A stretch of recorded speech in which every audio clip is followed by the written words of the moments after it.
SuperTalk Mississippi media production.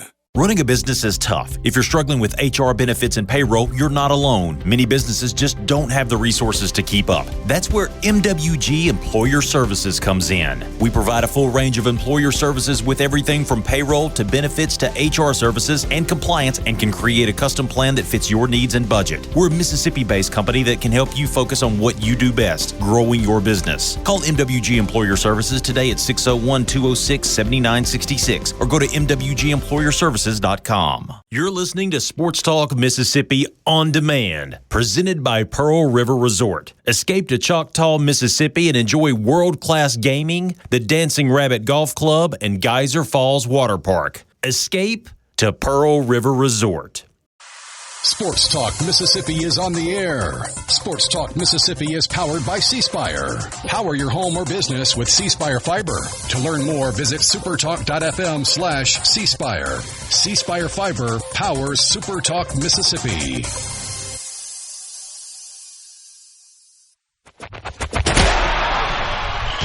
To the junction, in the Grove, and to the top. This is Sports Talk Mississippi. On your radio and in the game, right here on Super Talk Mississippi.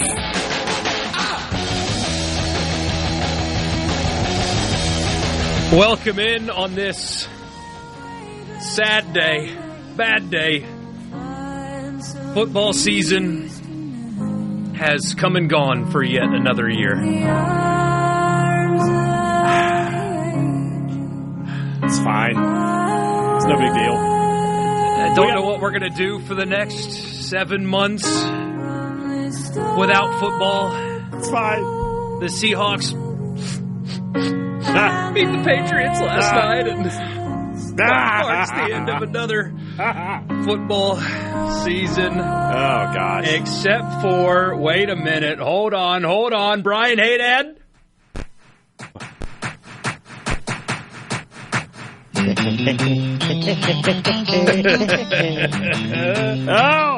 Welcome in, Sports Talk Mississippi. Look in the middle there. Hadad and right in between us. Richard Hey, guys. Cross, yes. baseball season. Our baseball season's here. Yes. So, yes, it is a sad day because he's like the groundhog over. in a way. He looked out, he saw the shadow of baseball. He was like, I got to get back. Amen to that. So glad you guys are with us. Yes, we will talk Super Bowl today. The Seahawks dominant over the Patriots last night. And frankly, the Seahawks dominant all season. I think being up in the Pacific Northwest kind of blinded the rest of the country for how great they've been all season long, especially that Seahawks defense. We'll talk about that and then the other stuff around the Super Bowl, anthem, commercials, halftime, all that good stuff. We'll do winners and losers. We got a college football fix coming your way. There's a new court filing, not surprising anything in it, but we'll tell you what's in it. Also, North Dakota State on the move to the big time, and the NCAA punishing them for being good. We'll tell you about all of that and more on this Monday edition of Sports Talk Mississippi. Baseball season, though. It's baseball week. We're here. It's the longest we've ever run music before, but I'm down for it. It's a great song, man. It great. really is. We're here in the Pearl River Resort Studios, pearlriverresort.com. We're enjoying the first day of fall spring. This is not actual spring. It is fall spring. So enjoy it. Get out there and, man, is Dancing Rabbit open? This would be an unbelievable day to get some February golf. Yes, sir. But whatever it is you like to do, they've got you covered at Pearl River Resort. C-Spire text line is open to you at 601-879-4395. In sports and business, having the right team behind you matters. Partner with C-Spire today for business solutions from dedicated, certified IT engineers. Learn more at cspire.com. C-Spire, inspired by you. The opening day baseball forecast could be worse. It could be worse. It could be a lot worse. It's for middle of February, take it. It would be nice if it was today. Yeah. You would get the... you would get it. You would get the cross. The 75 and sunny for opening day, not You'd a cloud in the sky. You'd have tarps off in the outfield if it was today. Yeah. Ooh. Yeah, you would. You would. I mean, dudes would be out there pounding beers with their shirts off in the outfield if the sun's out, guns out. Exactly. There were there was a significant number of people that were taking advantage of the nice weather in their walking, running, spring, summer attire. Just an observation, kind of driving around a college town in North Mississippi today. Which, I mean, to bring the mood out for a second. I may have noticed the same things. After what Oxford's been through, I bet that was a pretty sweet sight, though, to see people just going about their business. That was incredible. Just incredible. I was thinking about Oxford today because I was, if you want to make a joke about, well, you're a State fan, of course you were. I'll let you have it. Nah. But I was just thinking, I was getting ready to leave, and I was just like, 2 weeks ago, ice gripped the north part of this state. And, I mean, damage everywhere. And here's today, and I'm thinking, I could wear shorts today. Yeah. Comfortably. It's like, I love Mississippi so much. Nowhere else. No. My wife is gone all week. She's headed to New York for work, and she was packing scarves and jackets and everything else. I was like, have fun. Babe, I got shorts on. I went for a walk today in shorts and a T-shirt. Great. Are we getting a doubleheader from Ole Miss State Friday with the rain? All right. Hold on. PSA now time. Baseball season is baseball here. Season's here now. PSA time. When we know, you'll know. Yes. All right. I don't know. They haven't said anything yet. For the sake of this show, a 2 p.m. start for a doubleheader would be pretty great. I would personally like a noon start, so I get I get to the first game. No, you are spot on. A noon start, so we can talk about games to start the show. We have a recap, and we got live. Yeah, and watch baseball. Yeah, that's what we want. That's what we want. Well, let's make some phone calls. Hey guys, how about a noon start on Friday? Richard, you calling any baseball this weekend or basketball? What do you got? No baseball, basketball. I've got. In fact, are you got really weird scheduling. Hold on. I'm getting to it. Okay. Really weird scheduling, Court. The next 5 games that I have are all Ole Miss games that are in Oxford. That has never happened for me. You're on State Ole Miss? Yes, for the first time ever, I am calling an Ole Miss Mississippi State basketball game. Let the calls of bias begin. Congrats to the Bulldogs on the win, by the way. That's right. we got a for... great record with Cross on the call. Yeah. Home and away. I've called some road Mississippi State called some wins great Mississippi State wins here in Starkville. Yeah. No, I was actually thinking about that when I got that assignment. I was like, oh, that's cool. And then I was like, is that good or not? And I was like, you know what?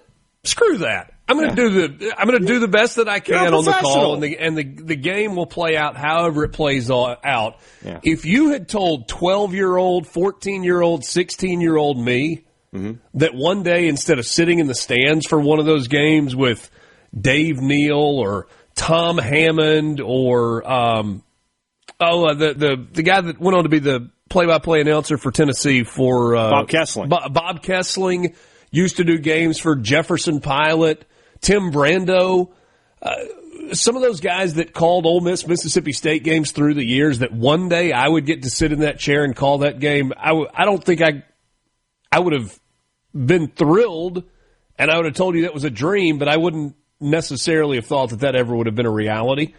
I've gotten to do a couple of Ole Miss Mississippi State baseball games. Obviously, I've been on the radio for them, but never a basketball or football game on television, so I'm really excited about that when they were playing each other. Very good. I wish I was going to be there. You're not coming? Nah. This team, I'll do baseball. We'll stay here. I have how many State fans will watch the basketball game and not the baseball game? Well, they're at different times, so that's not a problem. But still, hey, I'm only going to watch one, and I'm going to choose basketball instead of baseball. Well, it's Valentine's Day, so State fans will be like, this is a perfect excuse not to watch. I can just go and not let it be out of sight, out of mind. We'll see how it goes. Well, it's kind of the ideal start time, a 5:30 tip-off. Yeah, it's perfect. It's perfect for everybody. There you go. Well, we'll talk Super Bowl here in a little bit, but now baseball is here. And I was talking to a friend about this earlier, about how, during football season, Ole Miss was really good, and so they kind of dominated the conversation when it comes to football this past season. Now, Southern Miss ranked team, Ole Miss ranked team in a couple of polls. both should be good. Ole Miss should be good. But the conversation leading up to the baseball season has obviously been about Mississippi State, bringing in O'Connor, so many players out of the portal. In a good way, this is not a knock. People still take this as a knock. Investing heavily in this baseball team and this roster has generated so much hype and attention, and now it's finally here, right? Yeah. Like, it's just been nonstop. Can't wait for baseball, can't wait for baseball, can't wait for baseball, and now it finally is baseball week. How does that feel? It's still got to, I'll feel it on Friday, more or less, because it's still the buildup. It's still the waiting at this point. We had no midweek games. You got to wait for everything to start, but at least here in Starkville, where we'll just be generous and say that football and basketball haven't been the greatest. To get to this point where we believe this team is going to be really, really good, there is a sense of relief of we've made it, and now our time at the top of the sports world can commence for a few months. That's the hope, anyway. Well, it's what Borkey laid it out perfectly, though. Yeah. With all that has been, Mississippi State has taken all of its chips and pushed them into the middle of the table. Not that hasn't been the case to some degree in the past, but with what they've invested in Brian O'Connor, in this coaching staff, in this roster, in season tickets and plans, and I'm going to spend spring weekends in Starkville. Everybody is all in on this. All the chips are in the middle of the table.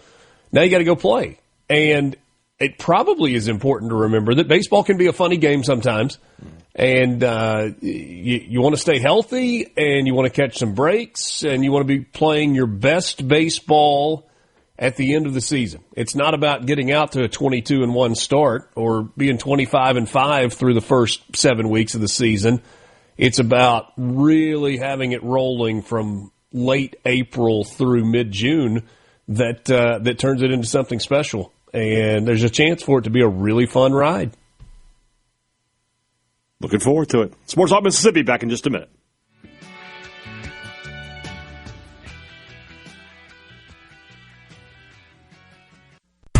From the Sports Talk Mississippi now.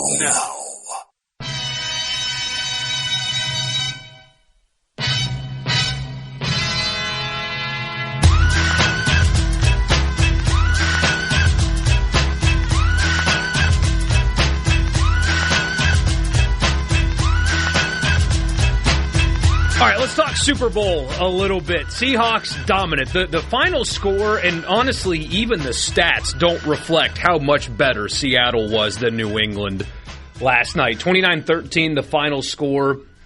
Kenny Walker, who, by the way, is the only reason that Mel Tucker got the massive contract that he never got to see through. Yeah. Just an absolute superstar, as it turns out, was the MVP. It's one of those things where, I had him on my fantasy team this year, and all year long he was splitting carries with Zach Charbonnet in Seattle. And you got to see, that's why it was so frustrating. He's clearly the better player. Give him the ball, and you see what happened. Yeah.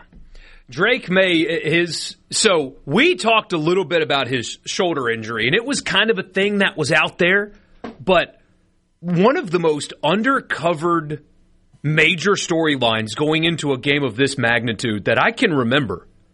He admitted after the game he was getting, I guess it's not cortisone now, it's something else, but he was getting injections into his throwing shoulder before the Super Bowl. Now imagine, again, Ross Tucker brought it up on the Dan Patrick Show, and that was kind of it. You had nobody really talking about Drake May's shoulder being messed up to the point where he's getting numbing shots to throw the ball in the Super Bowl. So it turns out that was a much bigger storyline than it was covered. His offensive line was awful. He himself was awful as well. Injury aided, I'm sure. Sacked 6 times, should have been more, but he's pretty elusive. That Seahawks defensive front just absolutely dominant last night. It was like watching Mississippi State this year. And what I mean by that is all year long, teams were able to pressure State without blitzing. And that's something we've learned about football these past few months, is if you can get to the quarterback and you can do it with 4, you're going to win almost every time you play. And the Seahawks didn't have to blitz to get to him, and so they were able to put guys into coverage, and there was nothing there. And even when he did have open receivers, we talk about seeing ghosts. It was pretty obvious that was the case. But that Seahawks defense, man, they were legit. If you could have given all 11 guys Super Bowl MVP, it might have been worth it. Somebody says, Will Campbell's a poor man's Charles Cross on the text line. Don't you dare compare those two ever again. I felt bad for Will Campbell out there. I mean, I've legitimately watched this that's tough because you're just – the spotlight's on you, man, and every play they're just showing the guys running around you. That's like, gosh. Yeah, and maybe that hand size thing or whatever it was a real problem. I don't know. It was arm length. What was it? The shortest arms. Yeah. He couldn't get out there. So, according to Next Gen Stats, Will Campbell had 14 quarterback pressures allowed in the Super Bowl. That is the most pressures allowed by any player all season long. All season, 14 pressures in a game is the most of any offensive lineman all season. So think about how many bad offensive linemen are out there in the NFL. He gave up the most pressures in that game than any offensive lineman all season. And it's not just him. Like the whole Patriots front kind of got beaten up. But when you draft a tackle, and especially a left tackle, and he gets so visibly dominated for 4 quarters, tough. It's hard to ignore. And I get this. I don't blame him as much as other people do. He's the only one that declined to speak to the media after the game last night. He was asked multiple times, and he said no to all of them. That doesn't bother me as much as it does other people in the media. He had the worst night of his life in terms of what he's worked for. I think it's okay where he's like, no, guys, not right now. I just need a night. I know it's not professional, but how many times have you guys gotten home from work, and your wife's like, hey, how was work? And you're like, honey, I don't want to talk about it every tonight. time I work with you, Borkey. I know. I mean, it's every day. But, so I get that. He had the worst night of his life. It's okay if he doesn't want a bunch of cameras in his face. I get it's part of the job, but that doesn't bother me like it does other people. But he stunk last night. Drake May's numbers on paper were not that bad, but if you watch the game, and when it finally felt like New England had a little bit of momentum, had a big play or two, you go interception. And then I guess he had the late interception as well, that it was kind of all academic at that point. He throws for 295 yards and a couple of scores with the bump, but it was just, they were never in it. The most empty calorie stat line. Yes. You're right. You're completely right. But so let's see, this was 8 of the Patriots' first 9 possessions ended with a punt. The one that didn't was a kneel down because it was halftime. Yeah. Not going to win games like that. Not going to win games like that. And yet, they're only down 9-0. Yeah. A lot of times you'll watch a game like that and you're like, well, the Patriots defense played fine. They were fine. Gosh, should have had a couple of picks, too. Had some opportunities, but even then, I mean, they gave up 22 points, right? There's a defensive touchdown in there. Mm-hmm. So, yeah, they played fine. That wasn't the problem. I would like to point out, as does War Eagle Gibb and Opelika, that I did nail the Gatorade color. I said that it would be lemon lime because that goes with the Seahawks color scheme, and that's exactly what it was. So if you put money on that one, you're a winner. How pumped up were you when they showed the guys on the sideline mixing it? I was like, I knew it. I should have put a bet on it. It was awesome. That made up for the fact that when Smith and Jigba went into the tent, I just sent the money to my guy. It's like, it's over. I can't. The Seahawks defense, again, like I said earlier, them up in the Pacific Northwest, sometimes you just you don't get to see them very much, and you just kind of forget that they're there. Mm-hmm. Against the not Rams this season, 14 points per game in the NFL. Against the not Rams, so everybody else but the Rams, 14 points per game given up by that defense this season. They're good, and Mississippi's own Derek Hall with a huge game yesterday from Gulfport, Mississippi, former Auburn Tiger. Mississippi was well represented yesterday, and Derek Hall had some big plays for that Seahawks team. But that being said, the name is Witherspoon. That guy is just a monster. Just an their game plan was perfect to allow him to run wild on that New England offense. So, and they couldn't run the football. They feel like Jim Moore. They couldn't run. They didn't try to run. They couldn't diddly poo. It was unbelievable. And Yeah, you said it earlier, too. The fact that so often Seattle was able to create havoc with just 4. I mean, so you got rush 4, drop 7, basically. And so when you can't protect and you've got to keep extra guys in the box and they're still getting home with 4, even if you get time, there's nobody open anyway. And then you pair that with a quarterback with a bum shoulder that can't put the pace behind the ball like he usually does, and there's just you can't win a game like that. Did you guys see the stats? So the postseason run started with the 49ers, beat them 41-6. Mm-hmm. They beat the Rams 31-27, and then they win 29-13 last night. In the history of the NFL, or at least since the 1970 merger, there have been 4 teams that never trailed in the postseason. Mm.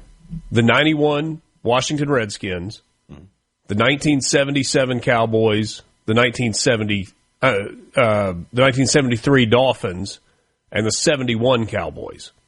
And then last night's Seattle Seahawks trailed for a minute 35 in the postseason this year as they made their run to a title. It's unbelievable. I mean, one of the greatest runs by a defense, like you just laid out, in the history of the sport.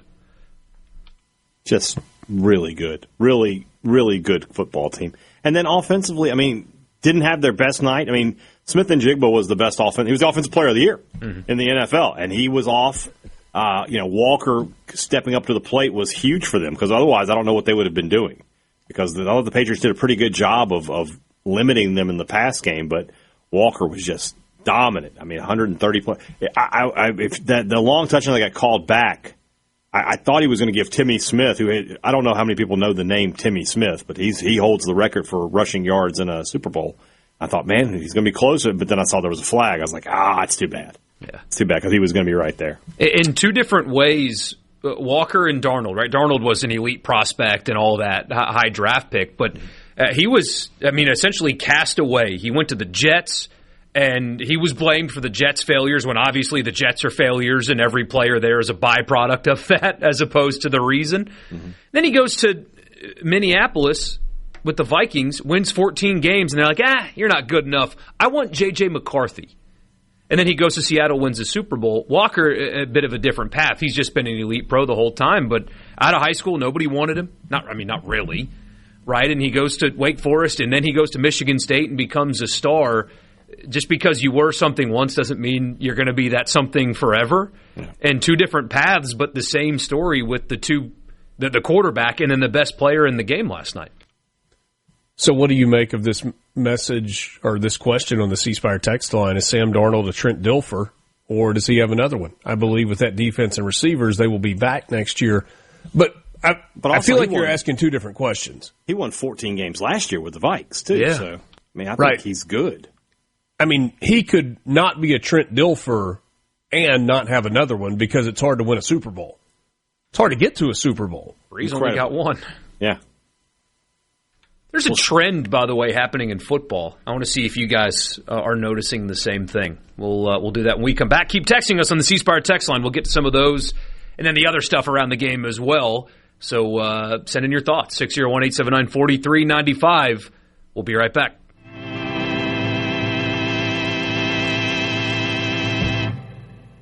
From the Seabrook. It's time to get real. Real sports talk for Mississippi.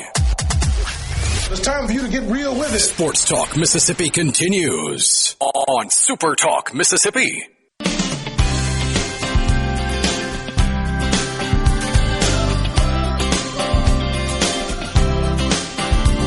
Welcome back. Borkey, Hadad, and Cross, Sports Talk Mississippi with you. Just saw a video, by the way, of Kenny Walker and Sam Darnold riding the teacups at Disney World. Yeah. They are there today, yes. They are at Disney World today, the post-Super Bowl victory parade going on right now. But there's an interesting thing happening at the top of football, college and the NFL. Because, you remember a few years ago, everything was about fast, dynamic offense. Get this incredible playmaker at quarterback, explosive plays. That was the emphasis, right? That's how you won games, with a dynamic quarterback and explosive plays and fast and all that stuff. The college football national champion this year, what were they good at? Played great disciplined, sound defense. Ran the football well, had a quarterback that, not super dynamic, but what did he do best? Protected the football. And most importantly, Indiana's special teams outstanding. Had a block punt in the national championship game that ultimately is what won the game for them. Number 4 in college football in special teams. Look at the Seahawks last night. Nobody would argue that Sam Darnold is super dynamic, but what did he do all playoff long? He protected the football. He didn't make mistakes. They ran the football well, dominating disciplined defense, and also elite special teams. One of the best punters in the league, one of the best kickers in the league, I think number 2 in the NFL in total special teams, and they spent the most on their specialists in the NFL.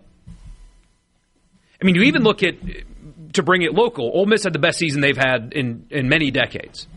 Now, Trinidad pretty dynamic for a college quarterback, but what is his biggest strength? He protects the football. Didn't turn it over. Elite running back, and look at their special teams. Once Ole Miss crosses the 50, they are in field goal range. And without that kicker, they don't win the Sugar Bowl. With a good college kicker, they don't win the Sugar Bowl. But he's an elite college kicker, therefore they win the Sugar Bowl. And at punter, Ole Miss also quite good at punting the football as well. We're almost there. It's close. It won't be long. It won't be long. But you're seeing at the top of football, I think the dynamics are shifting a little bit back in the, hold on, play good defense, run the football, protect the football, really good special teams. You are going to win championships, as opposed to give me super dynamic quarterback and let's just go fast and go crazy and nothing else matters. Won't be long before we're back to running the ball 50 times a game. It's 3 yards in a cloud of dust. Let's go. I mean, football is like that, though. It works in circles. Offense gets ahead. Defense figures out what they're doing. They adjust to it. And it's kind of where we are now. We've got all these fast, dynamic athletes on defense. Offense are going to go like, let's get big. Let's get some road graders out there and let's just run the football at them, and they can't stop it because they're too small. Yeah. And that's kind of where we are right now. I don't mind it. I promise you that. I don't mind it either. I mean, there are old school football people that would tell you it is a time as old as time, or a tale as old as time itself. If you run the ball and you stop the run, you got a great chance to win a lot of football games. Mm-hmm. You know, when the SEC was having its dominant run in college football with, 7 straight national championships, mm-hmm. there was a difference that was easy to identify. Those SEC teams were better at the line of scrimmage on both sides of the ball than whoever they ran into from the ACC or the Big 12 or the Pac-12 or the Big 10. They just weren't. It didn't matter how much the Big 12 teams spread it out and threw it all over the place. Oklahoma had a problem when they ran into those SEC defensive lines. Well, Borkey, your illustration with Indiana's a good one.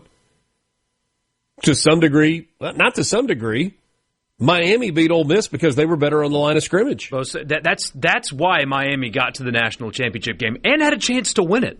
Yeah. Elite defensive line, elite offensive line. And so I think those styles will always work. It doesn't mean other styles can't, and it doesn't mean that other styles aren't sometimes more fun to watch.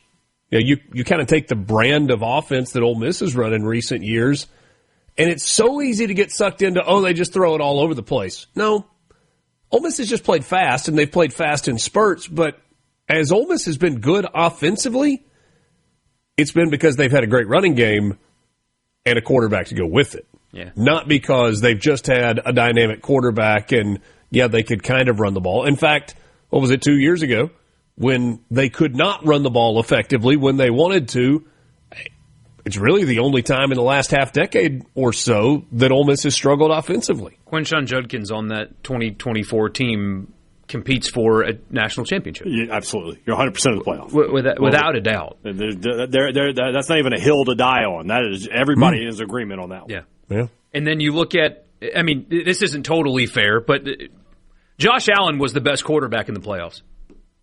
Why didn't he win the Super Bowl?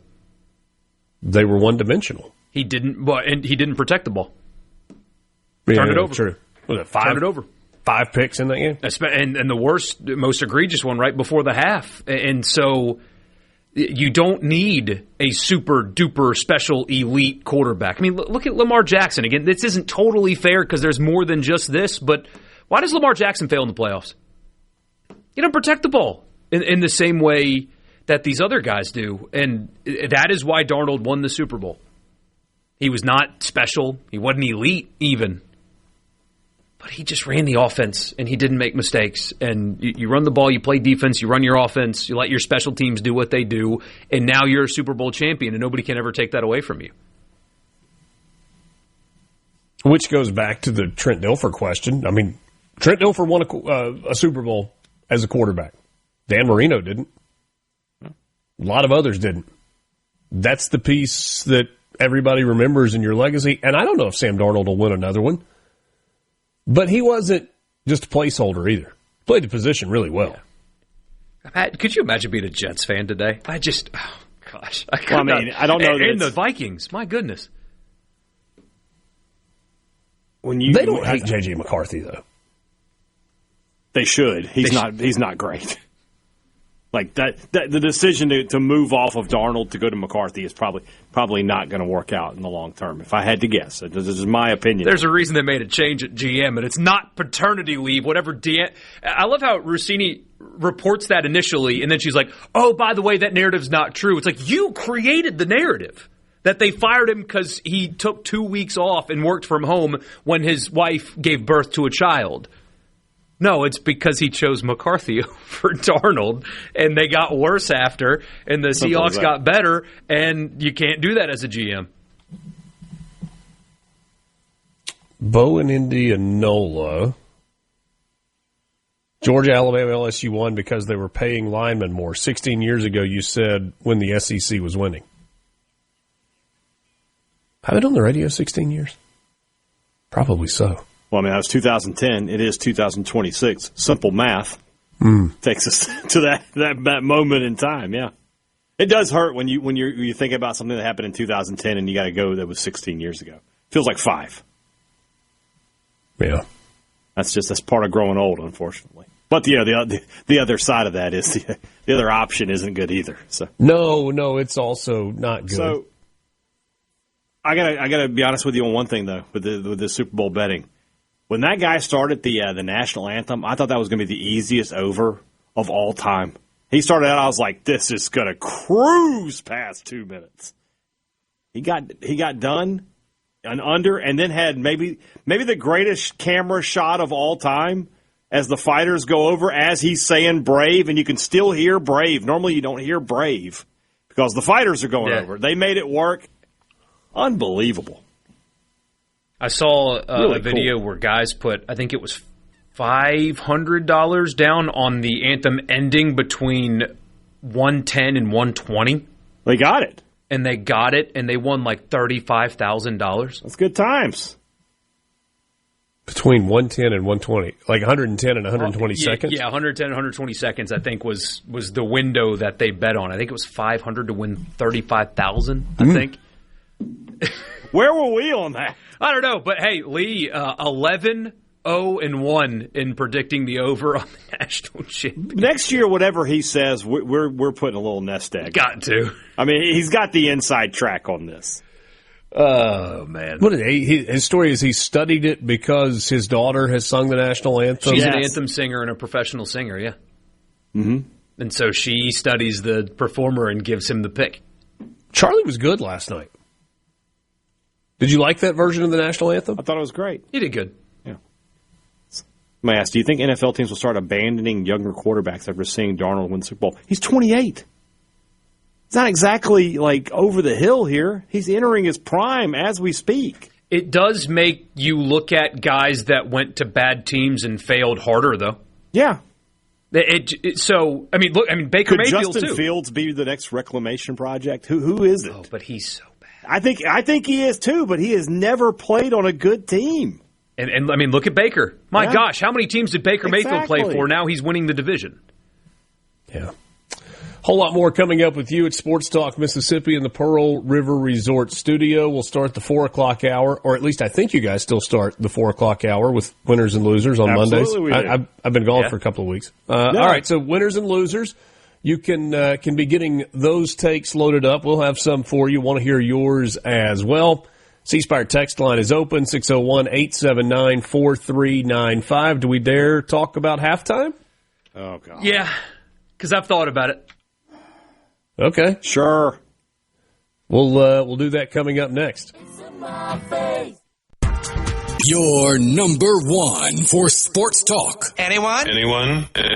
Come on, don't be shy. Sports Talk, Mississippi. Bingo, man, bingo. Super Talk, Mississippi.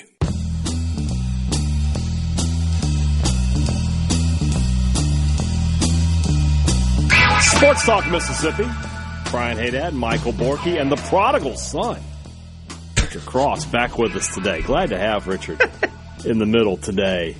Sports Talk Mississippi is brought to you in part by AgriGold. AgriGold believes progress in the field starts with seed and the people who plant it. That's why AgriGold focuses 100% on seed, delivering trusted genetics and solutions to help you get more out of every acre. Contact Carrie Baker at 662-836-7417. That's your local AgriGold representative to learn more. Or you can visit agrigold.com to explore seed solutions and agronomy resources. Plant your legacy today with AgriGold. So should I head toward your house this evening? Are you preparing for me the fatted calf? The fatted calf, brother. Let's go. We're having chicken, but, either way. I'm sure it'll be good. It's going to be great. You. Yeah. So, hey, Dad, you did not watch the halftime show. So, it was on. It was on. My daughter, Emily, locked in. She was excited, having a good time, pointing out, when Lady Gaga when I looked up and saw her, I was like, oh, it's Lady Gaga. But other than that, I was pretty much just Twitter, Instagram while all that was going on. Richard, did you watch it? I actually watched both. We had a pretty decent-sized group at our house, and there were some that were interested in one and some that were interested in the other, and so we had two TVs going, and we kind of started with the sound up on TPUSA and had no idea who those people were, and then Bad Bunny came on, and we kind of went sound up there and then went back to sound up for Kid Rock at the end. So this will probably spill over into the next hour. We'll get to winners and losers, but the halftime show is something we talk about every year and that everybody talks about. My goodness, look at everybody's talking about it. I watched it. I wasn't going to because I have no idea who he is. I knew it was all going to be in Spanish. But I figured, you know what? It's on. Everybody's going to talk about it. I don't want to be ignorant to it and have an opinion about something that I didn't watch. So I watched it with an open mind, as open as it could have been. I don't speak Spanish. So he could have been rapping, Michael Borkey, you're the dumbest person on earth, and I wouldn't know. I knew. That is what he said. I had a translator. The only thing that he said that I understood was the only phrase that he said in English, which happened to be God bless America. It was the only sentence that he said in English. That's the only sentence that I heard that I understood. But we've since learned that it wasn't God Bless America the way we think of God Bless America when God Bless America is normally said. It was more like God Bless the Americas, North Central of which and South the United America. States happens to be a part. Yes. So, honest, I went into it with an open mind, honest opinion about what the halftime show was. Number one, I was expecting crazy overt political. I'm sure it was. It didn't come off that way. Again, I don't speak Spanish, so I have no idea. I don't know any of the lyrics. You sound like Ron Burgundy talking to Baxter. I don't speak Spanish. I thought about tweeting that, but I didn't want to get the bots in my mentions and deal with that. Yeah. So, visually, it was impressive. It did. I thought it was CGI. For a second, and I was like, wait a minute, those are people dressed as grass. The props in the stage and all that, pretty impressive. Again, I have no idea what the messaging was because I don't speak Spanish.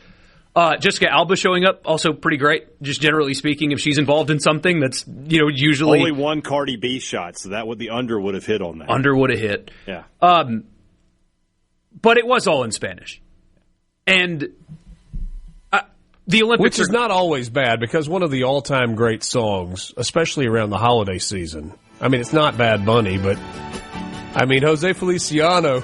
Yeah, he sings one for us, Borkey, and this is partially in English though. We get some English. Not that part. Okay, not that part. And you know what it means too.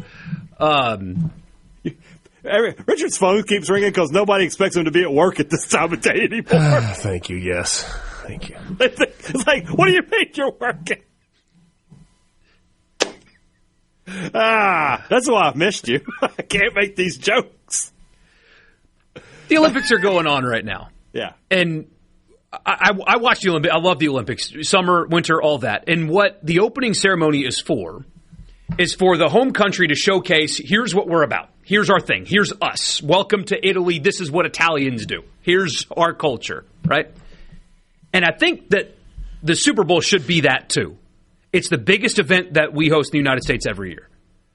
I get that the NFL is just after money, and that's all. They're doing all these international games and all this stuff, and Goodell said that they want to put a team in Europe because it's money. That's all it is. It's not anything other than they just want to make more money.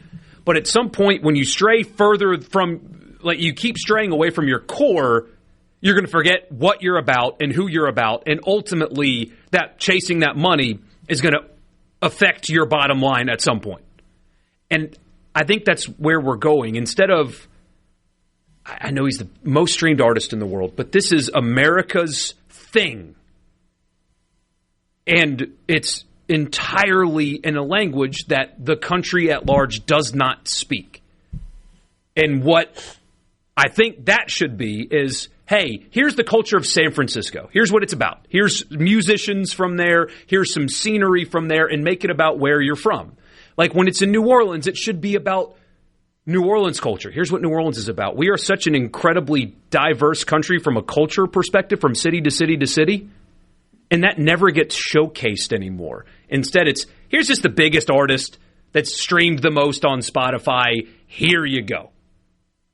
And I think you're kind of losing what the whole purpose of the event is. We'll keep on this after the news. Sports Talk Mississippi. Don't go anywhere.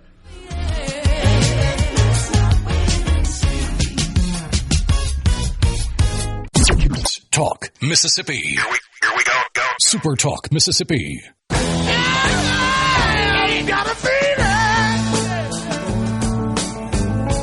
Sports Talk Mississippi, Monday afternoon. Brian Hadad, Michael Borkey, Richard Cross here with you. What's up on Sports Talk Mississippi is brought to you by Ag Up. I'm excited. Here we go. Own the John Deere compact tractor you've always wanted, now with 0% financing at Ag Up. Whether you're trading in, upgrading your land, or a new landowner needing equipment, your down-home team will get you the right machine at the right price, now with 0% financing on all 1 through 4 series machines. Okay, no. There it is. There we go. Stop by your local Ag Up or visit us at agup.com, your down-home dealer. Offer ends April 30th, 2026. Some restrictions apply. See dealer for details. It's Monday. It's 4 o'clock. Wait, hold on a second.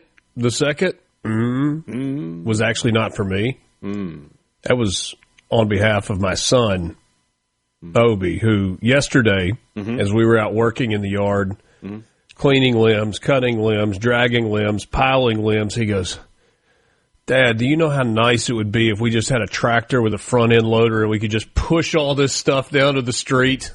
And so for Obi, I go, We know a guy. We know a guy. It's good to know a guy. But let's just continue that conversation, put it put it to bed. I have a whole thing there, but that's fine. So did what I say make sense, though? I mean, we got the text lines like, yeah, exactly. A few messages. See NASCAR straying away from what made them popular, going so far that they lost the core. But did what I say make sense at all? So go ahead. Yeah, it did. I think it's easy to see how successful the NFL has been and just assume that it's always going to be that way. But the NFL has ascended to this point. It was a long, slow climb. There was a time when the national pastime was baseball. And now baseball is way down the pecking order. I think most reasonable minds would agree that the sports pecking order in the United States right now is the NFL and then college football and probably the NBA after that. And then some mashup of soccer and baseball and other college sports and whatever else. But the NFL is a clear number one. And when you're a clear number one, you have seen the growth that the NFL has had just year over year after year with television deals and with fantasy sports and with viewership, and they can charge whatever they want to charge for the Super Bowl, and it's a corporate event, and people just go and go and go.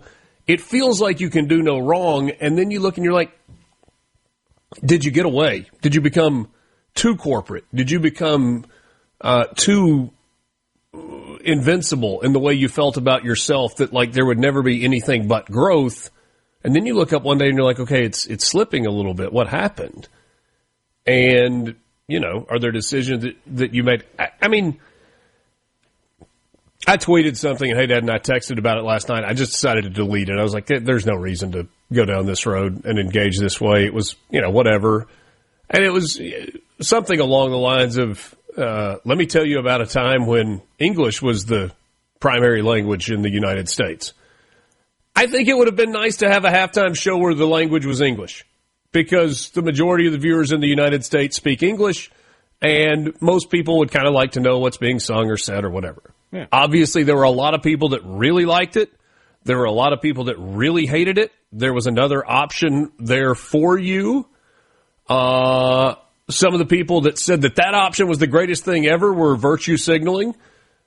Some people genuinely liked Kid Rock and this kind of like storyline arc of his life from where he was in his 20s to where he is now.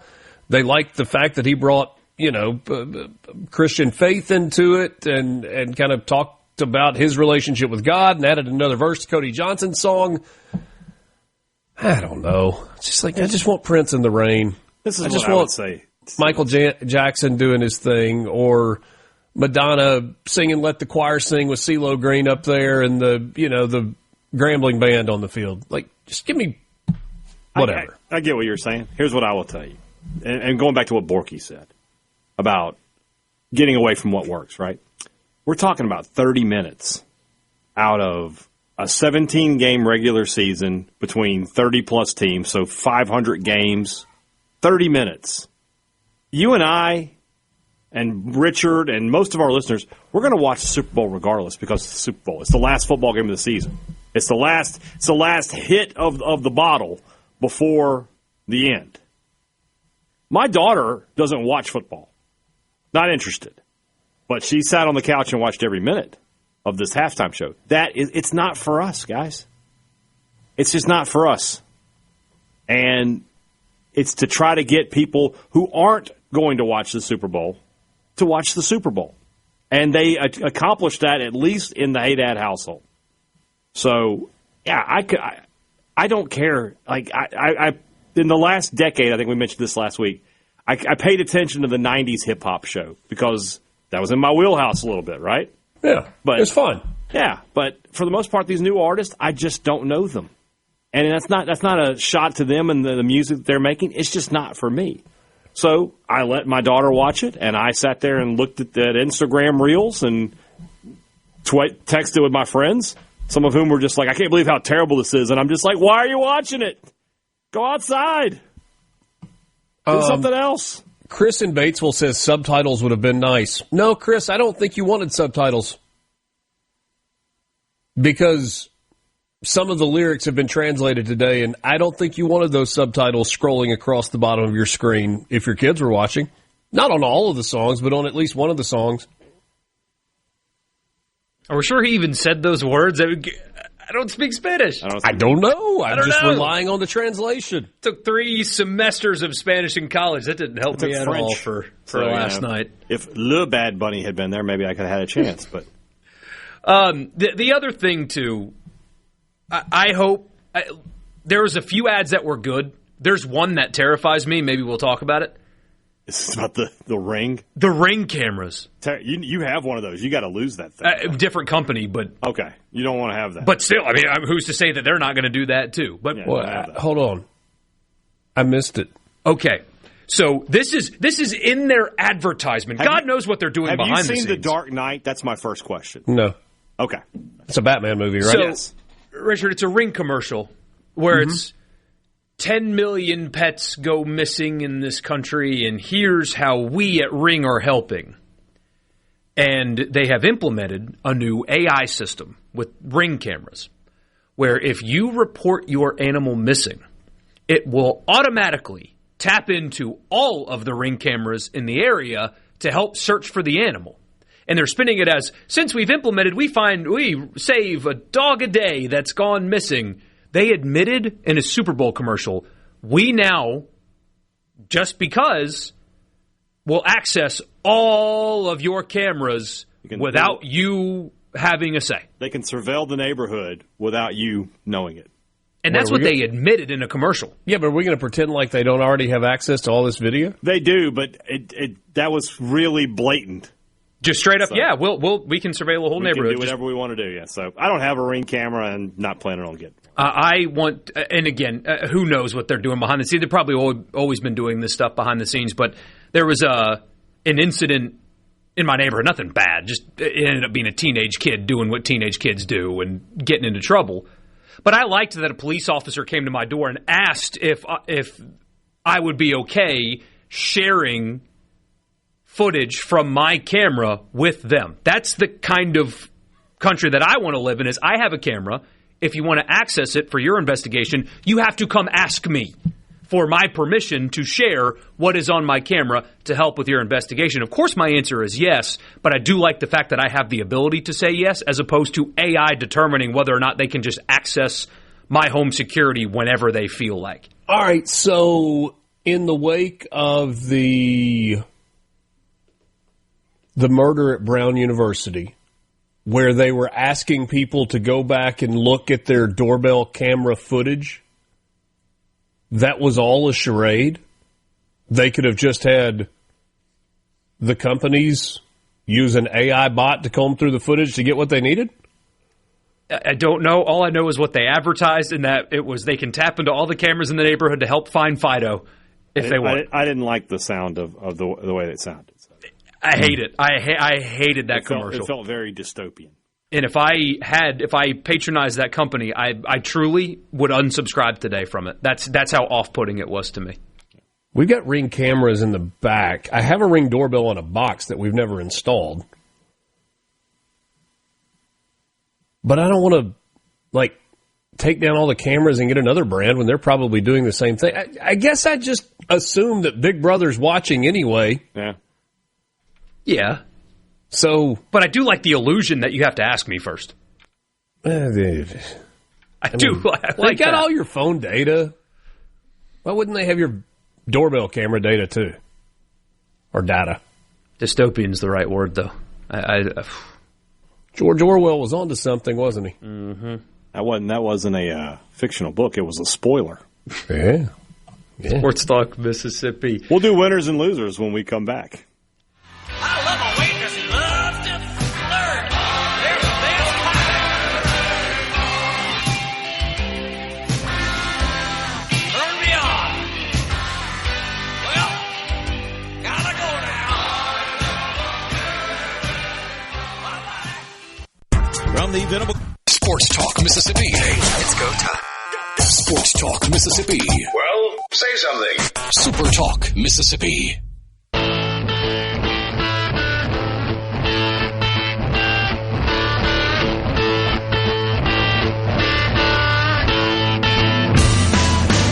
All right, it's just 20 after 4 o'clock on a Monday. You know what time it is.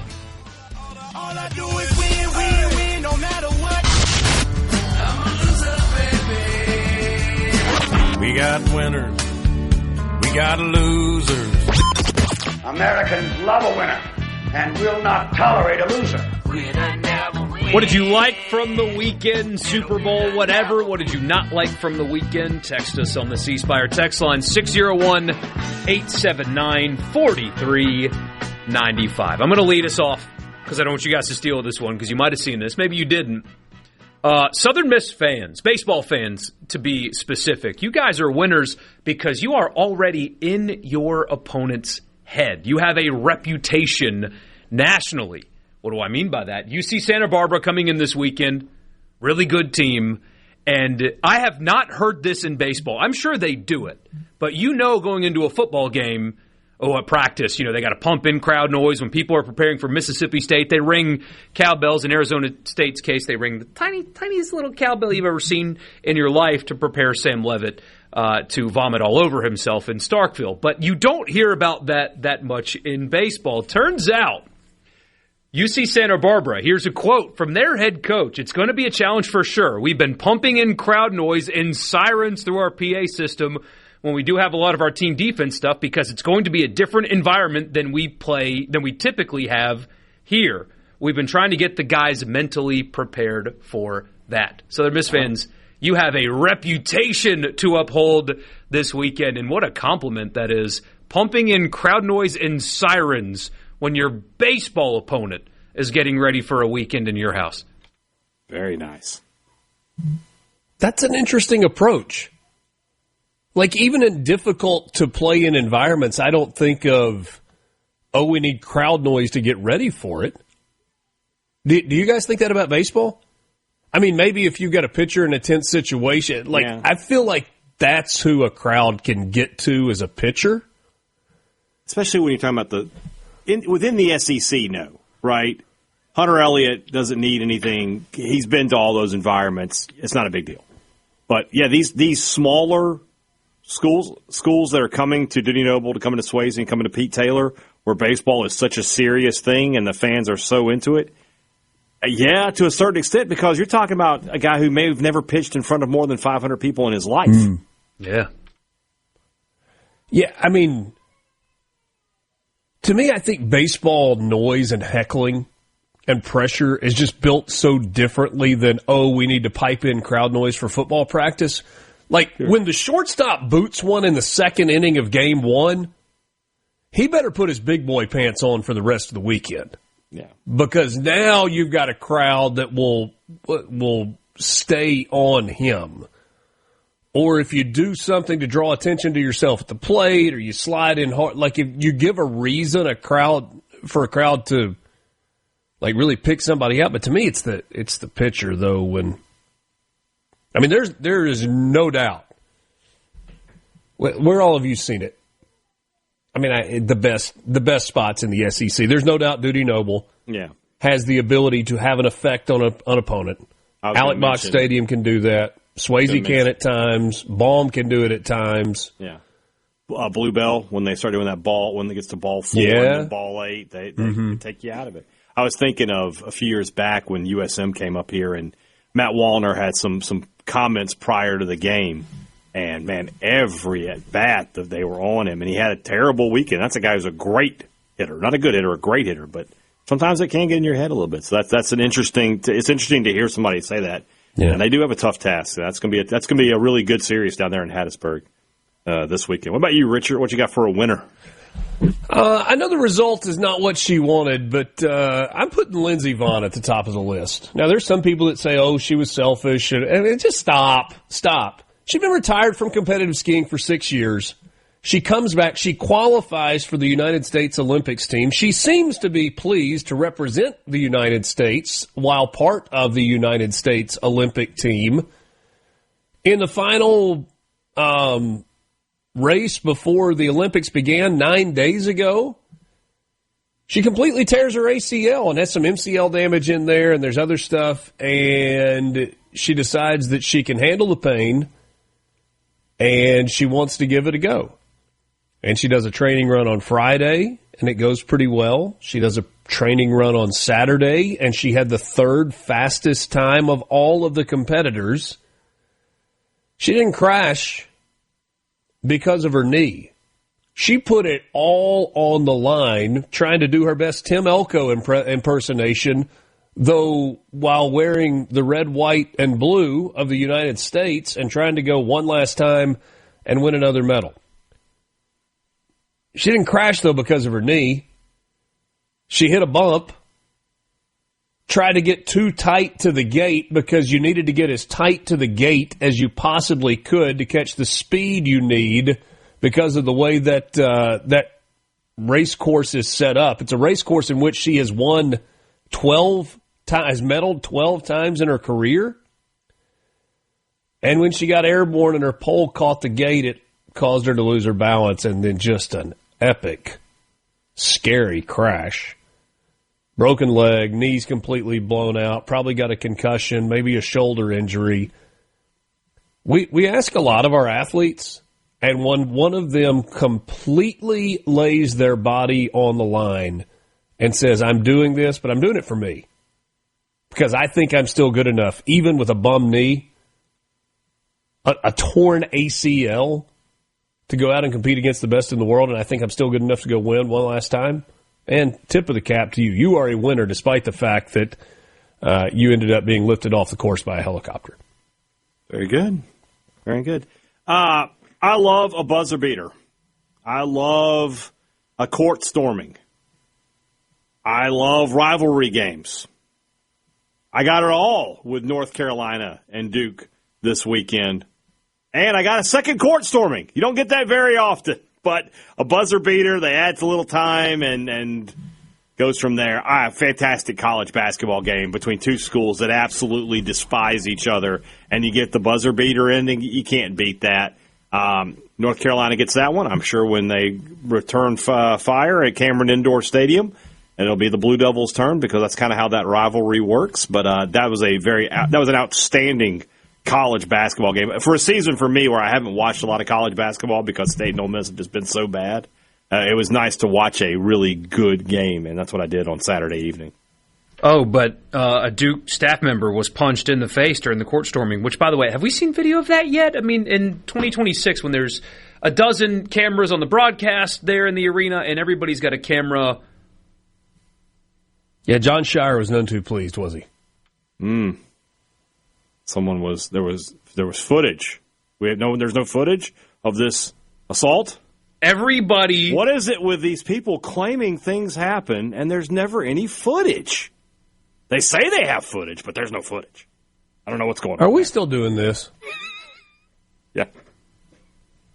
They turned the footage over to the police department at State. No. There was an FOI request and there was no footage. No footage. Ole Miss had no footage. The Mississippi State law enforcement people used the footage that they were given on the day of the game to help identify the guy. What footage? Ole Miss claims they have no footage. Well, if the camera was owned by a person individually and not the university, then it wouldn't. If you do it for government work, it is absolutely subject to an FOI request. Maybe it was deleted. Maybe. Anywho, got to lose it. Just get it from the state people. They've got it. Huh? They used it. I don't know. Has anybody been arrested? No. Oh, me. Why don't you just get on board? You just want to get on board. Kiffin did something bad. You should be all for this. You should be on my side. I'm sorry, what? Anyway, got a loser? No, one more winner. Yeah, Brian Hadad. For hanging on to conspiracy. I'm sorry, Borkey, you were still doing a winner. Yeah. The New Orleans Saints. You mean the 2027 Super Bowl champions? Not only did they get out of the Derek Carr contract because he got injured doing non-sanctioned football things, and even though it was spun that he's giving up money, no, he would have lost in arbitration, so he got some money to retire.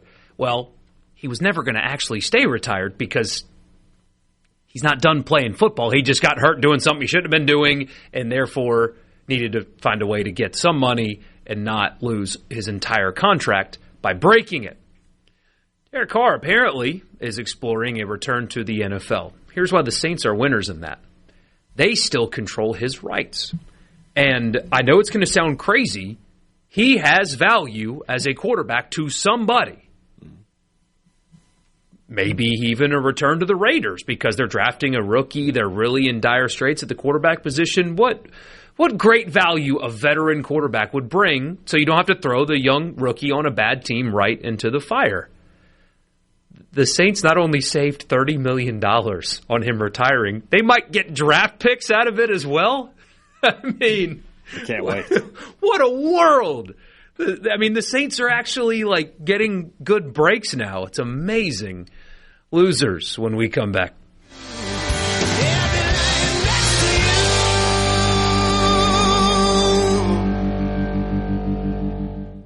From the Sebring, it's time for more Sports Talk Mississippi. Finally.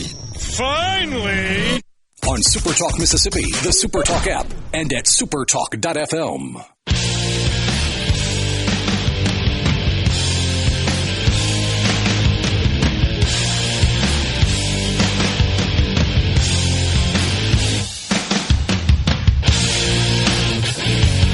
All right, I got a couple of losers. So I do have one more winner. Oh, bring it. It's me.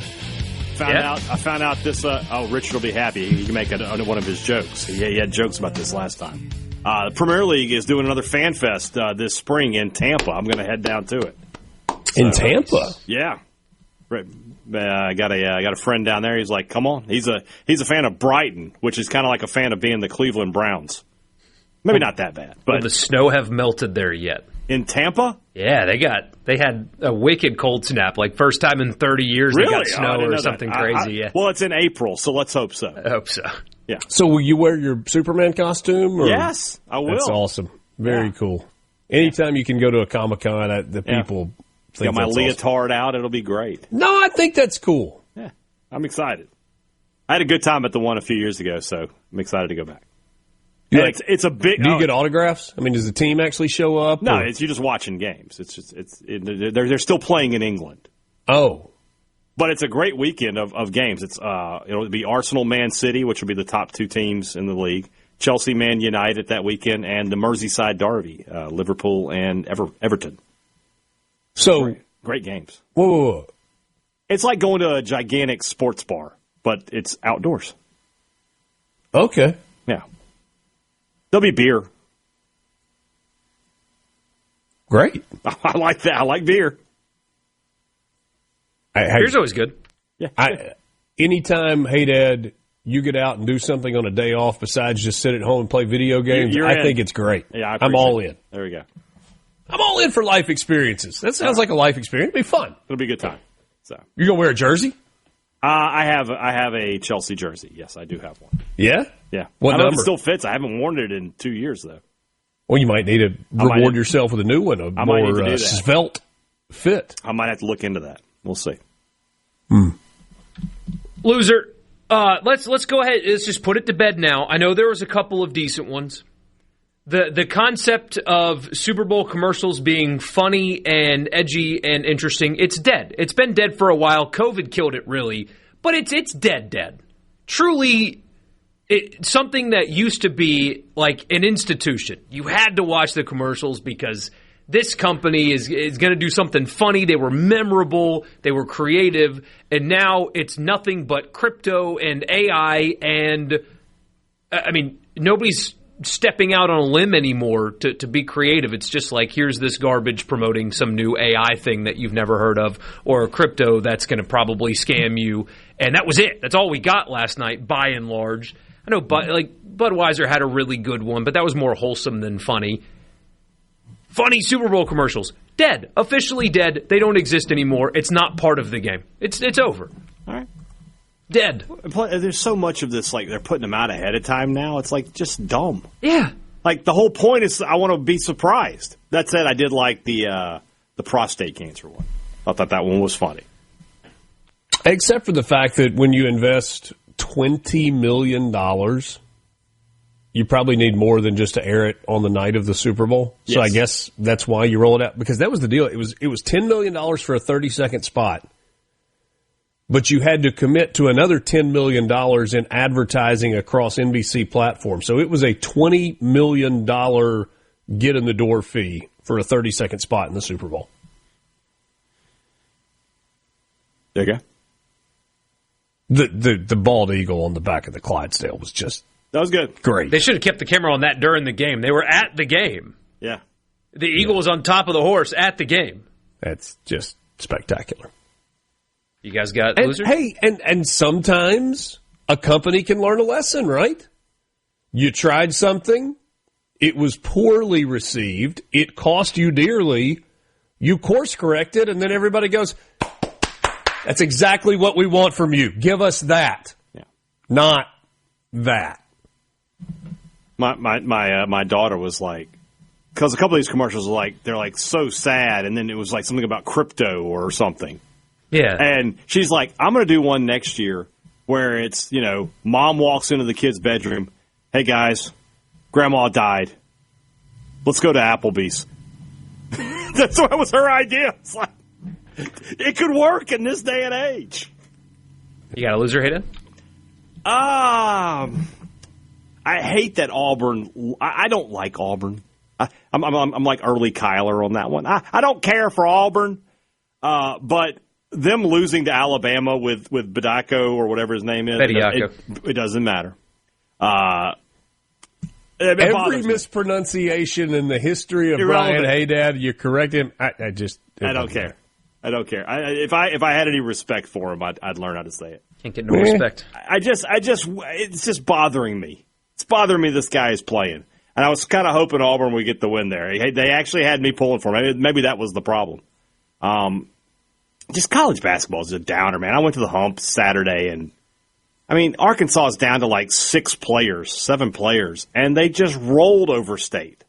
And, I saw some of your tweets about the Ole Miss game, Borkey, and it looked like Ole Miss wasn't in the game in any way. I know they ended up losing, I think, by 15 or 16 points, and it's just, this is not fun. They came all the way back and took a lead, and then just wash, rinse, repeat. Same game for them every game. This Saturday, we've got Ole Miss versus Mississippi State at the Pavilion. Last year, this was a top 25 matchup. Both of these teams were really good a season ago. This year, it's just miserable. It's just miserable. Basketball should not be something that's just on television, and we got to pay minimal attention to it until baseball starts. I enjoyed these last few years where State and last year with Ole Miss, where the teams were good and it was enjoyable. This is just not. It's awful. I completely agree with that. We were reminded last year how much fun having multiple compelling basketball storylines going into March was and is. And it was a heck of a lot of fun. And then a year later, we're looking up and it's like, meh. Mm-hmm. Second loser, it's essentially a PSA, especially if you have teenagers. You already did one. When? Did you not? No. Oh, go. No, please. Don't let me interrupt. I don't want to be you interrupt every fourth Monday. Here it is. There we go. There we go. The anger. Got him. Stop. If you are an Olympic athlete representing the United States, either get on board with representing the United States or stay your hiney at home. If you don't care to represent the United States of America on the biggest, somewhat amateur stage in all of sports, then don't. Don't do it.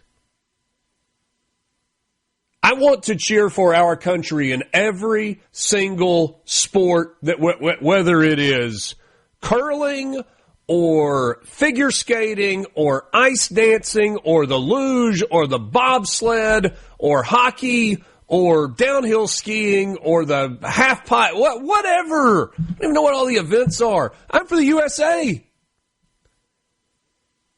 But if you can't leave your personal feelings aside enough to go, I'm honored to be competing for my country, then stay at home. Because I'm not cheering for you. You are a loser. I don't care if you win every single gold medal they have to give out. If you can't just say, I am honored to be representing the United States of America on this massive stage, then I don't want to hear anything from you, and I would prefer you just go home. Sorry. Thank you. No, I hate that politics have broken our brains in two different ways. One, the media asking pointed questions about politics to athletes. It only happens every 4 years, depending on who the particular leader of the country is, and that's frustrating. It's either you care about it all the time or none of the time. But it's sad that politics have broken our brains so much that in order to be proud of where you come from, you have to agree with the decisions of the politicians from there. I hate that. I mean, my goodness. I sure hope my son is proud that I'm his father. I'm not perfect. I'm very flawed. I hope he's still proud of me. You can still be proud of your country, even if you disagree with decisions that some people in power are making. It's sad that politics have broken our brains that much. But PSA for parents. This guy's a loser. His name is Jack Doherty. He got kicked out of the Waste Management Phoenix Open because he paid somebody $100, and the guy did it. This guy's a loser, too, to scream Jack rear end in the backswing of a player. I mean, right up next to the player, too. And Heine. Come to find out, this 22-year-old is a very popular streamer and YouTuber online who, that's what he does. He brings a gigantic bodyguard with him, and he agitates people in public, and once they get mad, his bodyguard steps in front of him and protects him. If your teenager watches him online, make them stop. A guy, he's 22, like this, is the reason the youngest generation will soon be the dumbest generation. Check your kid's YouTube. Make sure they unsubscribe from this absolute pathetic loser. Watch some of his content. You'll see why I'm saying that. I will not watch it. Your I'm daughters not aren't watching him infringing either. on anybody's free speech rights, you morons. I just don't want them talking bad about us at the... In the Venable Talk Mississippi, your all-access pass to all things sports in Mississippi. Sports Talk Mississippi on the SuperTalk app, your local SuperTalk station, and at supertalk.fm.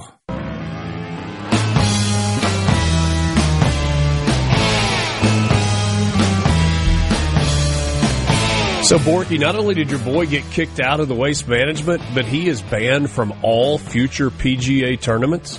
It's what he does. He has made millions, literally, off of agitating people in public and then having his gigantic, I mean, the dude's like 6'8", like just a huge security guard step in between he and the people that he agitates. He is, I mean, just the mindless slop that teenagers are watching online now. This dude has made millions off of doing that crap. And, don't let them. The only way that we can save society is parents stepping in and not letting guys like this loser become popular. Man. Wonder if his parents wonder where they went wrong, or if they're proud. The worst part is he acts like that, wears a cross around his neck, too. Oh, God. Oh. Yeah. He the worst. After he got kicked out, he's... You know, he does the I'm not mad, I'm actually laughing, golf is boring thing on his way out. He's about to cry after he gets kicked out of the tournament, which is so funny. It takes the veil off of him, right? Once you don't have your security guard, But the next day he records a video. He's like, you guys are so soft. Like, you're soft. You're a snowflake. It's like, we saw you almost cry on camera because you got kicked out of a tournament, bud. Like, we saw that. Yeah, just absolute loser, though. And the internet was a mistake, as it turns out, because he's a millionaire. He makes millions of dollars doing this stuff. It's what he does. And the golfers are having none of it, which I like. On the text line, Tony, loser Hideki Matsuyama. His driver killed him. Winner Chris Gotterup, birdie run. Yeah, he was awesome late. Hideki was fighting that driver all day long. He was awful off the tee. 2 fairways hit. I mean, Hadad, you could hit 2 fairways in a round of golf, I think.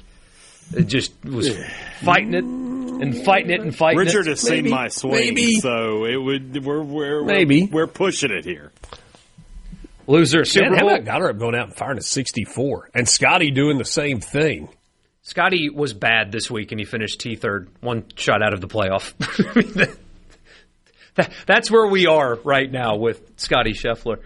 Somebody says, loser Super Bowl, winner me, changing the channel at the half. We are all winners because we get baseball this week. Loser Geno Smith leaves the Seahawks and they win the Super Bowl, goes to the Raiders, and they have the number 1 pick in the draft. That does suck for Geno. I mean, what follows is nothing but success behind you and chaos with you. That's not ideal. Winner the Saints, also loser James Pierce Jr. What an idiot. That is an understatement for sure. Did you read Brenton Pontotoc? This is winner me watching USA win a match in curling instead of the Super Bowl. Yeah, the curlers doing well, apparently. Winner Rick Pitino and St. John's knocking off UConn. Do you see Rick Pitino's quote after the game? I did not. It was just straight up like, I'm going to go get drunk tonight.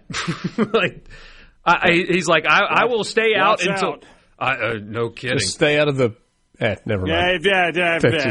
Yeah, just hope your wives or girlfriends are not visiting New York over the weekend. But yeah, he was like, I'm going to stay out until the wee hours of the morning, and then I'll try to sleep it off, and we'll go back to work. It was actually pretty funny.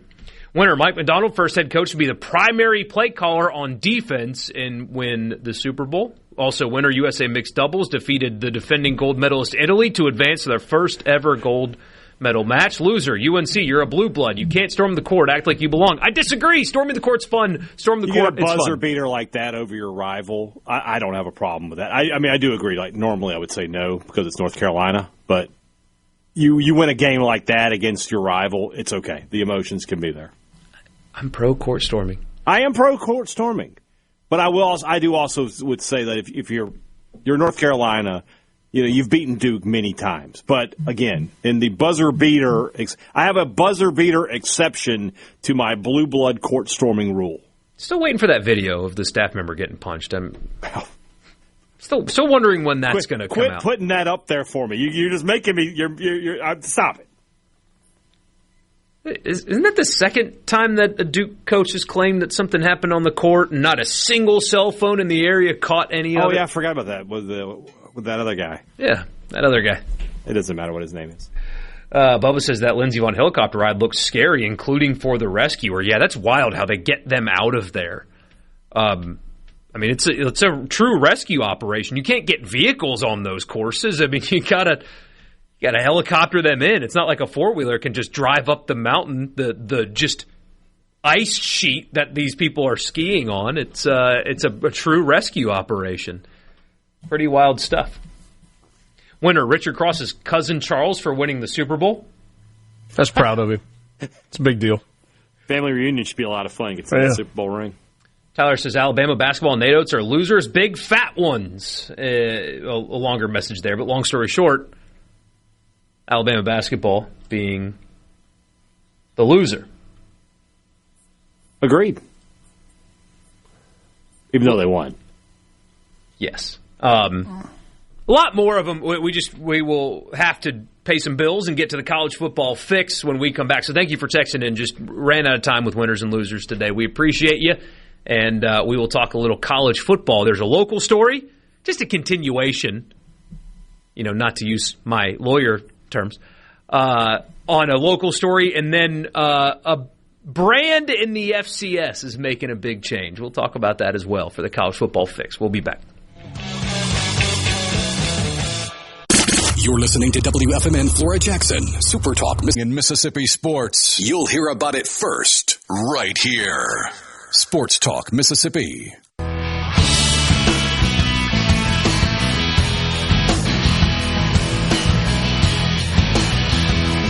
When guests appear on the show, they do so on the Farm Bureau Guest Line. Check out favorites.com and go with the home team. No guest today. It's a reaction Monday, but we will be talking baseball soon at Sports Talk Mississippi. Borkey Hadad and even Richard Cross is with us today.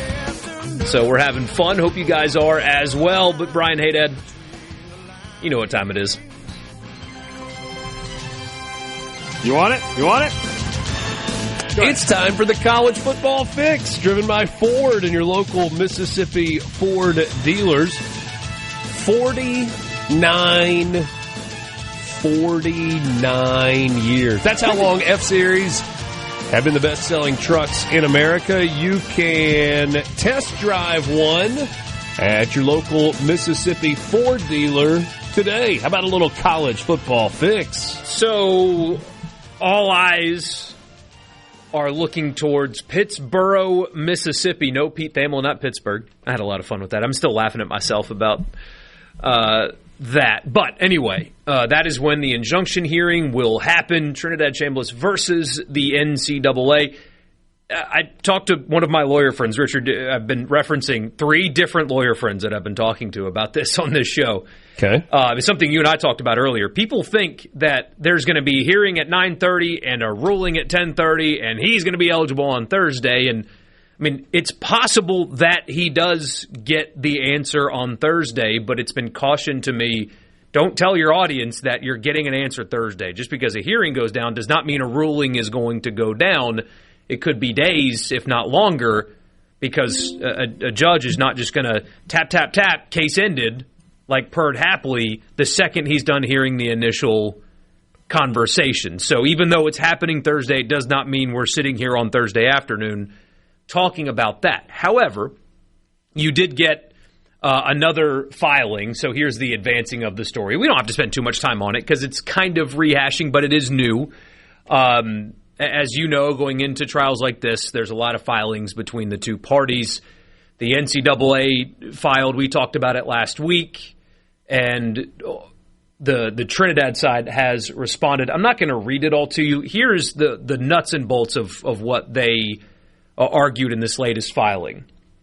Number one, they are pointing out what Hadad and I talked about a little bit last week, that the idea that the NCAA has kind of been pushing, not kind of, that they're only seeking a medical red shirt now that he has gone to Ole Miss and played well is not rooted in reality. They're citing all kinds of things. It's articles referencing he has multiple years of eligibility. It's the game broadcast that we played where they said he medically redshirted in 2022. They are now documenting every reference that Ferris State made when he was actively at Ferris State that he medically redshirted in 2022, proving that, hey, the NCAA's argument that this is a new thing, that they're only wanting it now because he moved to the SEC and he's good, is not true, and here's how you know it's not true. So that's number one. Number two, something that they are also arguing is the NCAA admitted to, yeah, we got all this stuff from the physician, but we just threw it out. And the Chambliss side is arguing, okay, you asked for documentation, I gave you documentation, and you, an attorney for the NCAA, just tossed it aside without countering with, hey, we consulted a medical doctor that said that he's wrong. You just threw it away. And, that's kind of acting in bad faith. You asked for documentation from a doctor, gave you documentation from a doctor, and you said, we don't care, and threw it out. And then the third and final thing, which I think is the most compelling part, they say that this case, the NCAA is arguing that if you allow Trinidad to play, then it opens the floodgates and college football is destroyed forever. And what they're saying is, no, this is not like Bediako. This is not like the Aguilar ruling or the Diego Pavia ruling, because that set a new precedent in college sports. Suddenly, JUCO years don't count anymore. That's a new thing. If Bediako wins, suddenly you can go pro and then just come back whenever you feel like it. They are arguing this doesn't change anything because medical redshirt rules have been in place in the NCAA for a very, very, very long time. And if Trinidad wins, it's not like suddenly everybody's going to get an extra year. All they're asking is for the NCAA to enforce their already existing medical redshirt rule, that it doesn't change precedent, that it doesn't open the floodgates. It's all I'm asking you to do is enforce your rules consistently, and that's it, because this is already in place and it doesn't change anything. And that's very interesting because I assume, like with the Bediako case, even a biased judge is going to grow weary of, now, hold on, if I rule in favor of this guy, the NCAA's right. Look at what's going to happen. I mean,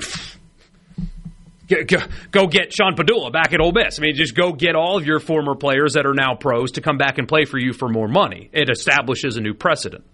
If you get a guy a medical red shirt, it doesn't establish a new precedent. That already exists, and guys get it every single year. That is an interesting argument from where I sit. So as I understand it, obviously the NCAA has denied the medical red shirt, and they've denied the appeal of their ruling about denying the medical red shirt. Is there only rationale that it was not properly filed in real time? Wasn't that the original? Was like, hey, there's a timeline in which you do this, and you didn't meet the timeline, and therefore it doesn't work. Have they never retroactively allowed a medical red shirt that was not filed on the proper timeline? So I've not seen the Trinidad side argue that, but this is a pretty unique case. How many Division II players jump to the FBS, where, as we've talked about on this show before, the reporting standards are different? The threshold and how you document medical cases in Division II are not the same as the FBS. And so this is a pretty unique case from that perspective, is that they didn't have to. But what you're saying, by the way, and this is something I don't think it's being talked about enough, they have a physician, not an Ole Miss doctor, a physician on record saying, yes, I saw him at the time, this did happen. Also his coach, too, but throw out the coach for a second because coaches lie. When you say that, number one, I'm throwing out the doctor's opinion, and number two, they're making it up, you are saying that a medical doctor that has no ties to Ole Miss, and frankly no ties to Chambliss, is making this up. You're saying that he is committing fraud and willing to throw out his entire life's work for a college football quarterback. That is what you are implying when you say that he is making this up. That is a pretty significant accusation that you're making about a medical doctor of which you have no idea who he is or how he practices or anything. That's a discourse out there that is that's really bad when you think about it. It's a difficult accusation to make against a doctor. And the medical issue that we're talking about is chronic tonsillitis that led to a tonsillectomy that caused him to miss that season, right? Yes, and complications that arose from it. That is a very real thing. I had a cousin when I was 5 years old that had to have her tonsils removed because of chronic tonsillitis, and she died of complications from it. It's a real thing. At 5 years old, I loaded up in the car with my family, and we went to Kansas City for her funeral. Remember it like it was yesterday. So, that is a real medical condition. Here's the there are probably Ole Miss fans that don't love what I'm going to say right this second, and that's okay. Be careful with an assumption that because this is in Mississippi in a chancery court in Pittsboro, which is the county seat of Calhoun County, learned that in Mississippi Studies in 9th grade, that it's just automatically a win for Trinidad, Chambliss, William Liston, and Tom Mars. And the reason I say that is I know this judge. The Chancery Court Judge, Bob Whitwell, he's a serious man and a serious judge, and has a, kind of like you were talking about with the doctor just a moment ago, Borkey, a lifetime of credible work that he has built up. Yeah. Pause. And if you think that Bob Whitwell is just going to rubber stamp this case and say, go be great, Trinidad, can't wait to see you at Vaught Hemingway Stadium in the fall, simply because he is a quarterback at Ole Miss, you're mistaken. Now, I do think that there is a case, and I think there is maybe even a strong case here to be argued on behalf of Trinidad Chambliss. But William and Liston and Tom Mars better have their I's dotted and their T's crossed, because a preliminary and then a permanent injunction, there is a high bar that you've got to meet to be able to get that injunction that would ultimately allow him to play from a legal standpoint. And I've talked to a couple of judges and attorneys about that as well. They said that this is not just a layup or a slam dunk. And how do we know that's the case? Different case, different county, different everything. Charles Bediako just got denied. He is done playing basketball at Alabama. Justice. Sports Talk Mississippi. That's your college football fix, driven by Ford and your local Mississippi Ford dealer. You better bring your A game on Thursday. Absolutely. We'll be right back.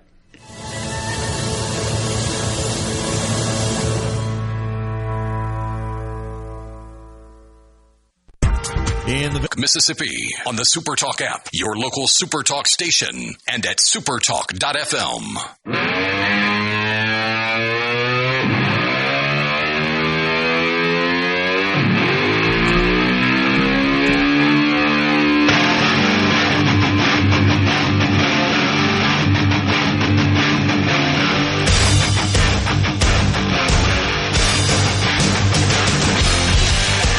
So a Tuscaloosa County judge ruled against Alabama a week after the commissioner of the SEC begged a judge to rule against Alabama. Oh, boy. They found the one Auburn judge in the state of Alabama. I mean, he must have gone to UAB. They got this right, like morally and all that. Imagine what the Alabama message boards are thinking right now. Okay, Sankey's against me, and now my own judges are against me? What did I do to deserve this? Saban would have never let this happen. If Saban were still around, that kid would play the whole season. Got to move the SEC offices out of Birmingham. Can't have them there. Got to move them somewhere else. Always knew Sankey was against Tuscaloosa. Me. Yeah, well, they lose there too, apparently. It's now the Bear Bryant Hall of Fame Museum and SEC offices. It's in one building. Send me the text line. You're exactly right. I mean, just so sick of lawyers and judges being what determines college sports. And we've talked about what they need to do to stop that before. And we know what needs to be done. And they are currently not doing what needs to be done to be able to have enforceable rules. At least a judge didn't allow the sport. I mean, it's already chaos, right? But imagine if Bediako was allowed to continue playing. This is so different than any other case we've examined because there's an argument to be made that junior college years shouldn't count. They're not under the NCAA umbrella. Why are they getting – I mean, let's not pretend like Independence Community College is the same thing as playing in the SEC. They're not the same league, so that makes sense, right? On paper, that makes sense. Sure. Even if you disagree, it makes sense if Chambliss were to get one more season. One more season. Medical red shirts are a thing, right? That's not insane. That doesn't change everything. A guy that has signed 3 professional contracts, 3 different professional contracts, coming back to college would have created true chaos. Because the next phone call I'd make, if I'm Chris Beard, give me Sean Padula back, please. Because he's playing great in the G League. Real chance he never plays in the NBA, and he can make 7 figures for my basketball team next year. Give me him. How many baseball players would come back to play college baseball? A lot. A lot. How great would Pooh Paul be for Ole Miss's defense next year? He'd get paid more than an NFL practice. I mean, if that judge ruled in favor of Bediako today, it would have destroyed destroys, I guess, hyperbolic. It would have created absolute chaos when it comes to roster and who's on it and all. It would have been absolutely nuts had he ruled in favor of Alabama today. I agree. 100%. Completely agree with you. Is Alabama going to have to go back and forfeit the games for playing an eligible player? We were talking about that in the break. Apparently, the first injunction or whatever, kind of like the Pavia rule, where they were just like, look, if they change their minds, you don't have to punish the other teams. So the games stand. Which, if you're an Auburn fan today, you're punching air. Like, we could have done this on Friday. Could have had him out. I agree with what Tom Fornelli from CBS Sports says right here. Nothing against Bediako or Alabama for trying, but good. Every player who left school to go pro knew the rules when doing so. I'm not interested in unlimited eligibility for college athletes. Now, that to me is the biggest difference between this and the people who want to make the comments about the Euros, is that the Euros were not at an NCAA institution, left that institution to go pro, and then decide they want to come back. They are a totally different species of fish over there. And so it's not the same to me. And on top of that, Hadad, one of the things that we've seen the NCAA actually do in recent years is soften the rules a little bit for basketball players who want to test the NBA draft waters. They've pushed that date back. They've allowed for the evaluations and the contact to happen with NBA teams. And so they have given a little on that ground, but there's not much ambiguity in the rule of once you declare for the draft and you sign with an agent, then you are no longer eligible for collegiate competition. Simple as that. You know, in golf, you can make the transition from amateur to professional, and if you stop playing professionally, there is actually an avenue to regain your amateur status, but it is a long, drawn-out process. Years. Like, is it 6 years, Borkey, without playing in professional events, and then you have to apply to the USGA for reestablishing your amateur status, and there's like a conditional period before you fully regain that. And people in the sport hate it. It is almost universally disliked. That once you've played professionally, you can come back and be an amateur. I mean, a guy that won a national championship at LSU, John Peterson, played on tour, was in contention at Augusta one year, I think. Is a guy that has regained his amateur status and plays in some of these dirt circuit events, scrambles, 6-man scrambles and 4-man scrambles and whatever else. And it's like, I mean, okay, I'm glad you went through the process and you took advantage of what was there, but you played professionally on the PGA Tour. Yeah. Period. I do wonder, I was telling Hadad this during the break, that there will be, I'm not saying it's right, I'm not saying I want it to happen, because this should be something that the NCAA can actually win and enforce, but there will be a day where a player like a Bediako will get all the way up to the high courts in this country, and the high courts really don't like the NCAA's model, and say, hold on a second. I and all of these college players now are getting paid by the institution to play. Millions of dollars. What is the difference between a basketball player getting $3 million from SEC team and a basketball player getting $3 million from G League team? Truly, what's the real definable legal difference between the two of them? Not, well, one's college, one's not. That doesn't, I promise you, there are multiple Supreme Court justices that will hear that and think that's dumb. Nope, not in America. It's not how it works here. And so this is good for now. I do wonder how high somebody's willing to take this and what will happen as a result. Because arbitrarily restricting an adult from earning, generally speaking, without their quote-unquote consent to it, or their say-so, violates antitrust law.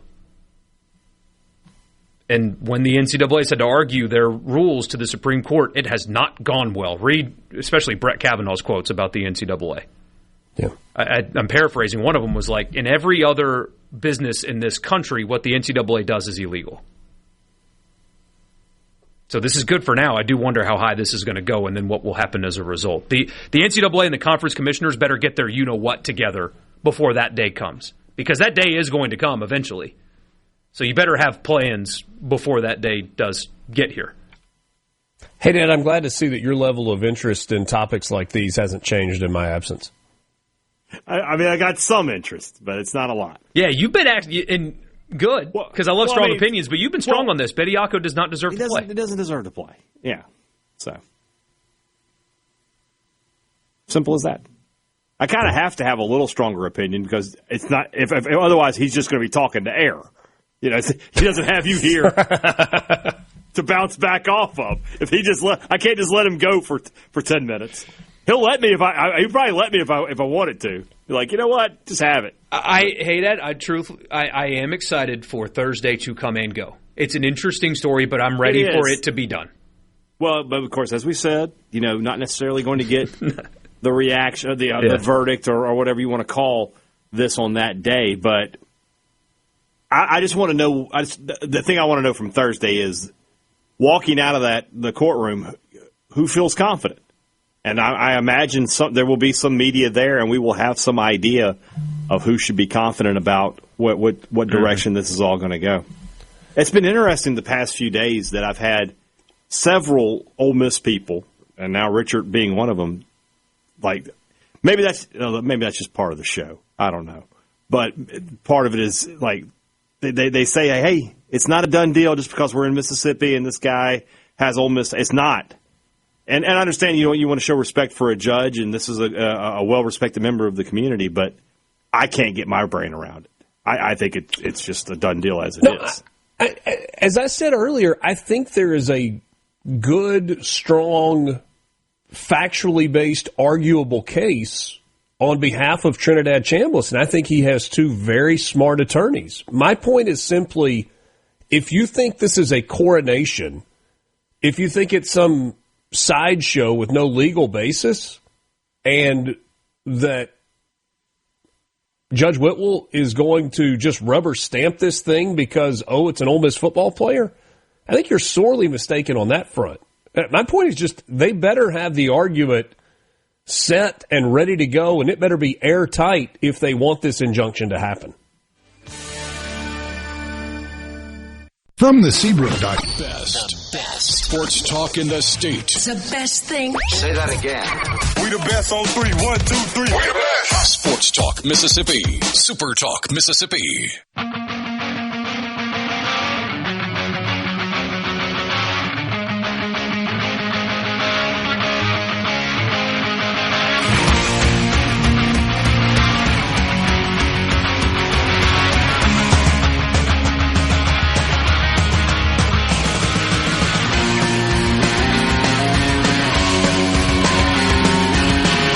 If Alabama appeals the ruling of this judge, can Bediako continue to play pending the appeal?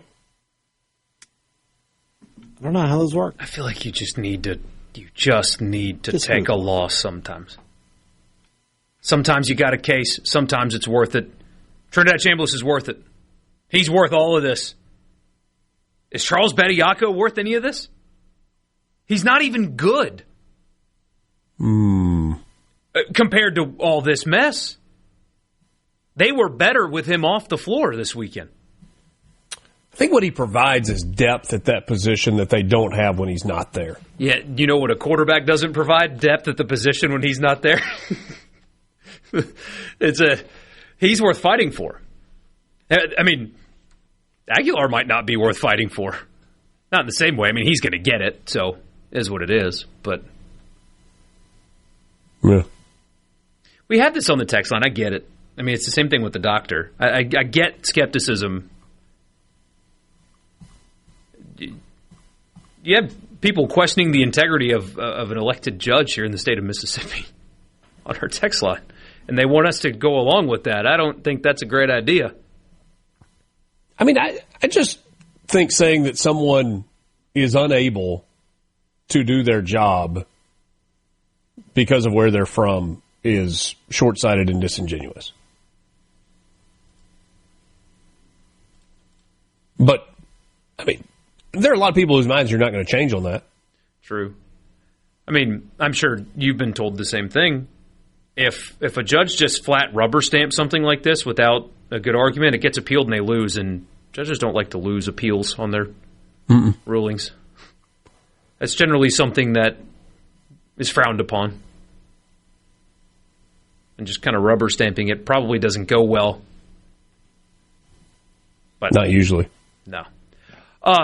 Speaking of the NCAA, I hate that this is happening, although an interesting story nonetheless. North Dakota State, the Bison, are making the move. They are paying a $12 million fee to go from, I forget what league they were in, Big Sky? Is that what they were in? I think that's what they were in. You should know this one, Richard. Is that the Big Sky? No, they're not in the Big Sky. North Dakota State and South Dakota State are in the...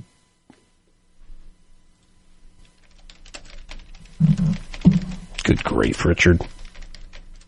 Missouri Valley.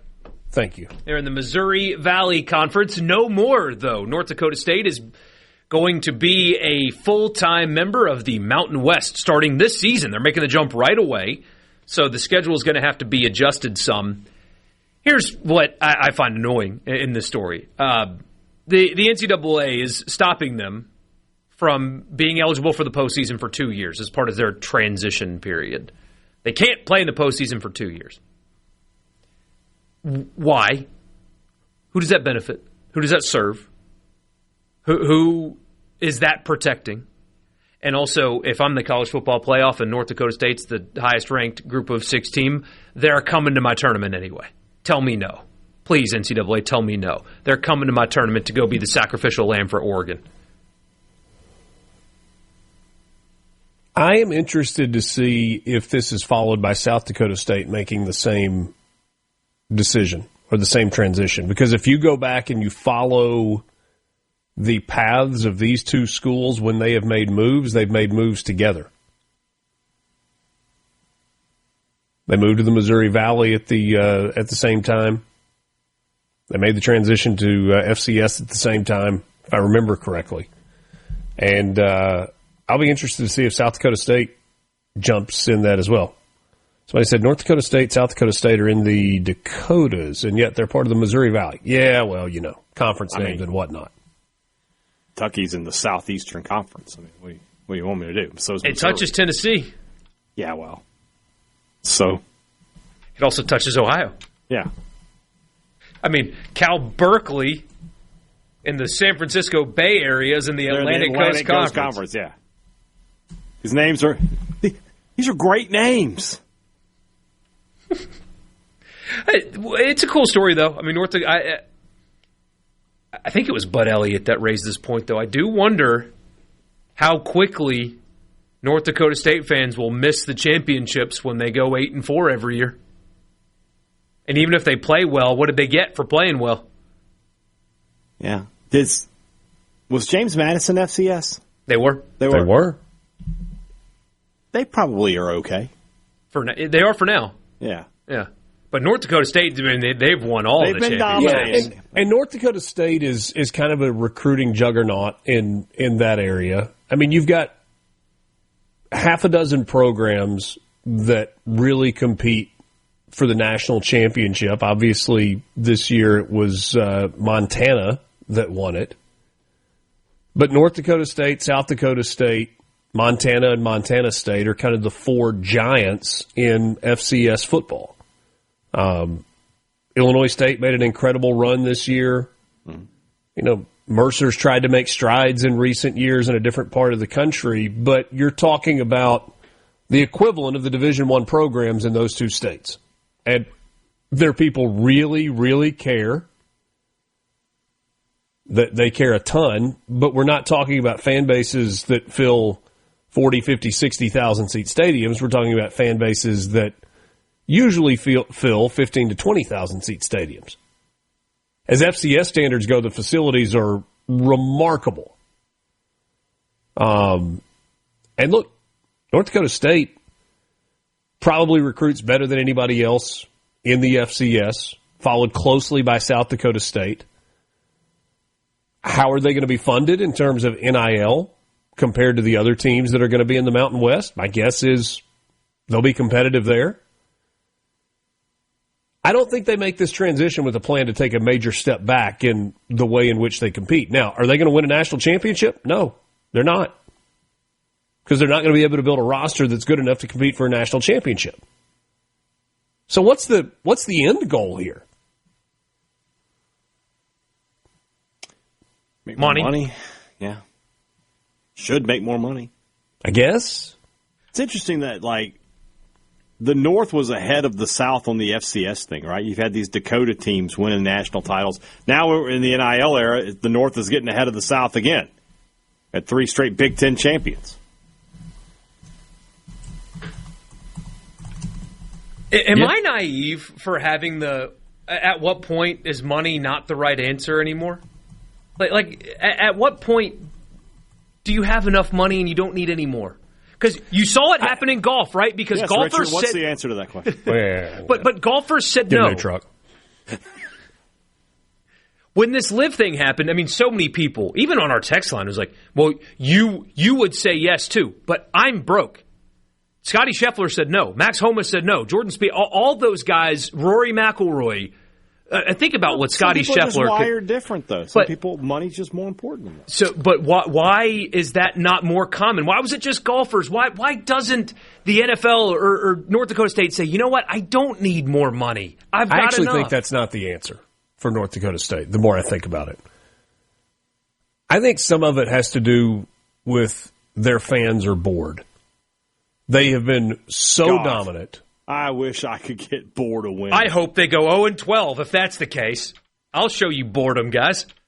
No, but that they've been so dominant for so long that there are really only a handful of games in which there's reason to get excited for the game versus a new challenge that maybe you're seeking as an institution. I'm not saying it's right, but I think it's possible that played into it. Because, look, making a move from the Missouri Valley to the Mountain West Conference is not a get-rich-quick scheme.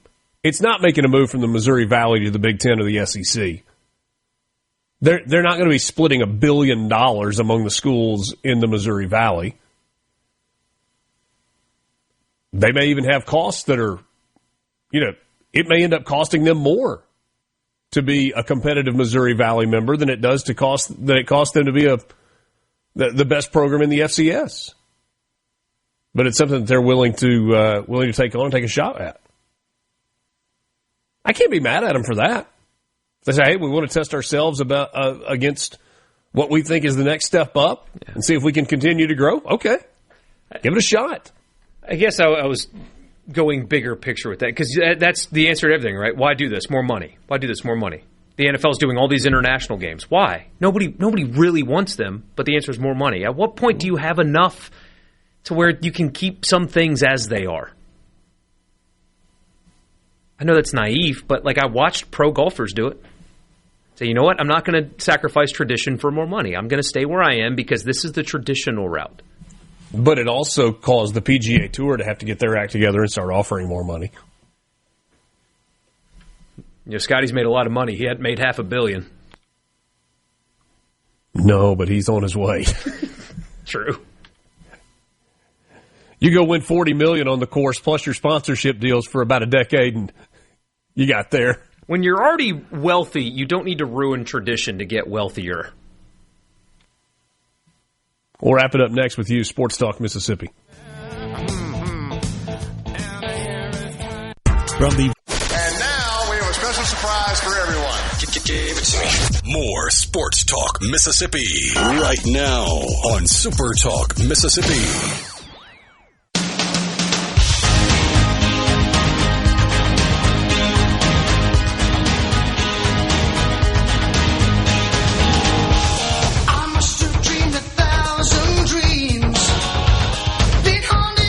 Hey, Dad, you know what we're going to talk about tomorrow? Baseball? Baseball. Talking baseball. Mike Bianco Baseball, will have... Borkey. Let's move through the years. Mike Bianco will have his media op tomorrow. Has O'Connor done anything since we played his press conference last week? I figured not. We will talk to him again after the game on Friday. Maybe games. Maybe, possibly. Considering the forecast. But yeah, we'll dive in tomorrow. What are we supposed to do with our hands now that football's over? I mean, you got the combine coming up. The draft and all that stuff will keep us football occupied. Spring practice, hopefully we have spring practice to talk about. So has there been any discussion about kind of the return of the spring game? Now the calendar? No, yeah. I don't know about, in places where it matters, in the halls of power, but... I asked Bryson Sanders about it, and his answer was, we've been dealing with the ice storm. I have no idea what our plans are for spring. And I was like, okay, fair enough. Sorry I asked. Kind of forgot you were sitting in a place that just got power, and your coaches have not been able to see you guys for a couple of weeks. That's on me. It's been rough. We were 11 days, 12 days without power. Oof. I'm looking at the map right now. Still 2,100 residents of Lafayette County without power. 1,300 in Yalabusha. And, almost 1,000 still in Panola County. Mm-hmm. So there's still a lot of residents dealing with that. Yeah. Yeah, it's weird driving around Oxford. They're starting to get some of the debris removed. They've had a company that's been here since over a week, since that first Sunday. I guess 2 weeks now, helping with the debris removal, and it's a scene to watch it. But there is so much that has to be done. They've kind of started on the main streets and beginning to work their way toward the neighborhoods. But I mean, every single house you go to, basically the width of the lot just has a pile of debris that's, 6, 8, 10 feet tall from one end of the lot to the other, and it's all got to go. Somebody said, did Richard not have a generator? I did have a generator. But moving extension cords through your house to keep a refrigerator or freezer going, or to plug into a water heater so that you can take a hot shower or have a lamp going, not quite the same as having power. Now, I recognize that we are far more fortunate than some. And I do not take that for granted for a second. There are a lot of people that have been in really, really tough shape. But no, we were without full power for almost 2 weeks. So, if I ever lose power in the winter, I've been watching Vikings on Netflix. Not totally historically accurate. You're just going to burn all your furniture? No. So I'm going to get like a big tub, and I'm going to heat it by fire. Yeah, there you go. That sounds awesome. Sitting outside in the snow, the smell of campfire, also warm bath. The Vikings, they did a lot of things wrong. They made some bad choices, and ultimately, I guess they were able to settle in Norway and things like that. Thousands, but it made a few bad choices. Well, it may sound awesome, but when you've got to go out, like you decide you need that bath either early in the morning or late at night, and you got to go out and light that fire, and then you got to strip down to get into that water. Yeah. It might be sexy a time or two, but the Vikings were savages, and they made some strategic errors. Are you going to wear the but they got that hat? right. We wear the helmet with the horns. I would absolutely love to. Yeah, the Viking hat. You could be a Viking. You've got the look. No doubt. Yeah. Although the face tattoos, I don't know if that's for me. Well, just get a beard, And then the hair. Apparently, they really. I've been so when I watch the episodes, I get distracted because I'm reading about actual Vikings. I'm just curious. When they introduce a new character, apparently the Viking men really cared about their hair. Like, they were big hair care guys. Well, I've seen that one of the reasons the Europeans fought so hard against them was because, like, Vikings bathed and took care of themselves, and so the women were just smitten, overwhelmed by them. Yeah, long blonde hair. Long blonde, clean-smelling men. Where do you get some of those? So the French were like, we got to get these guys out of here. Yeah, so you're saying Fabio was a Viking? Fabio had some Viking tendencies, yes, no question about that. So, Steve Spurrier is being elected into the South Carolina Athletic Hall of Fame. I got nervous for a second there. I was like, old football coach getting elected. Oh God, no! What have we done? But no, it's the Hall of Fame, totally acceptable. He was on a Zoom call and was asked if he had any thoughts on Dabo calling out Ole Miss for tampering. And hey, Dad, you know what he said? I do. Tell it though. Someone has to tell Dabo there are no rules now. I wish Steve Spurrier was still coaching. He's still got it. Still got the fastball. Thanks for being with us in the Pearl River Resort Studio. Sports Talk Mississippi on this Monday afternoon. Hope you have a great night. Borkey and Hadad will be back with you tomorrow at 3 o'clock.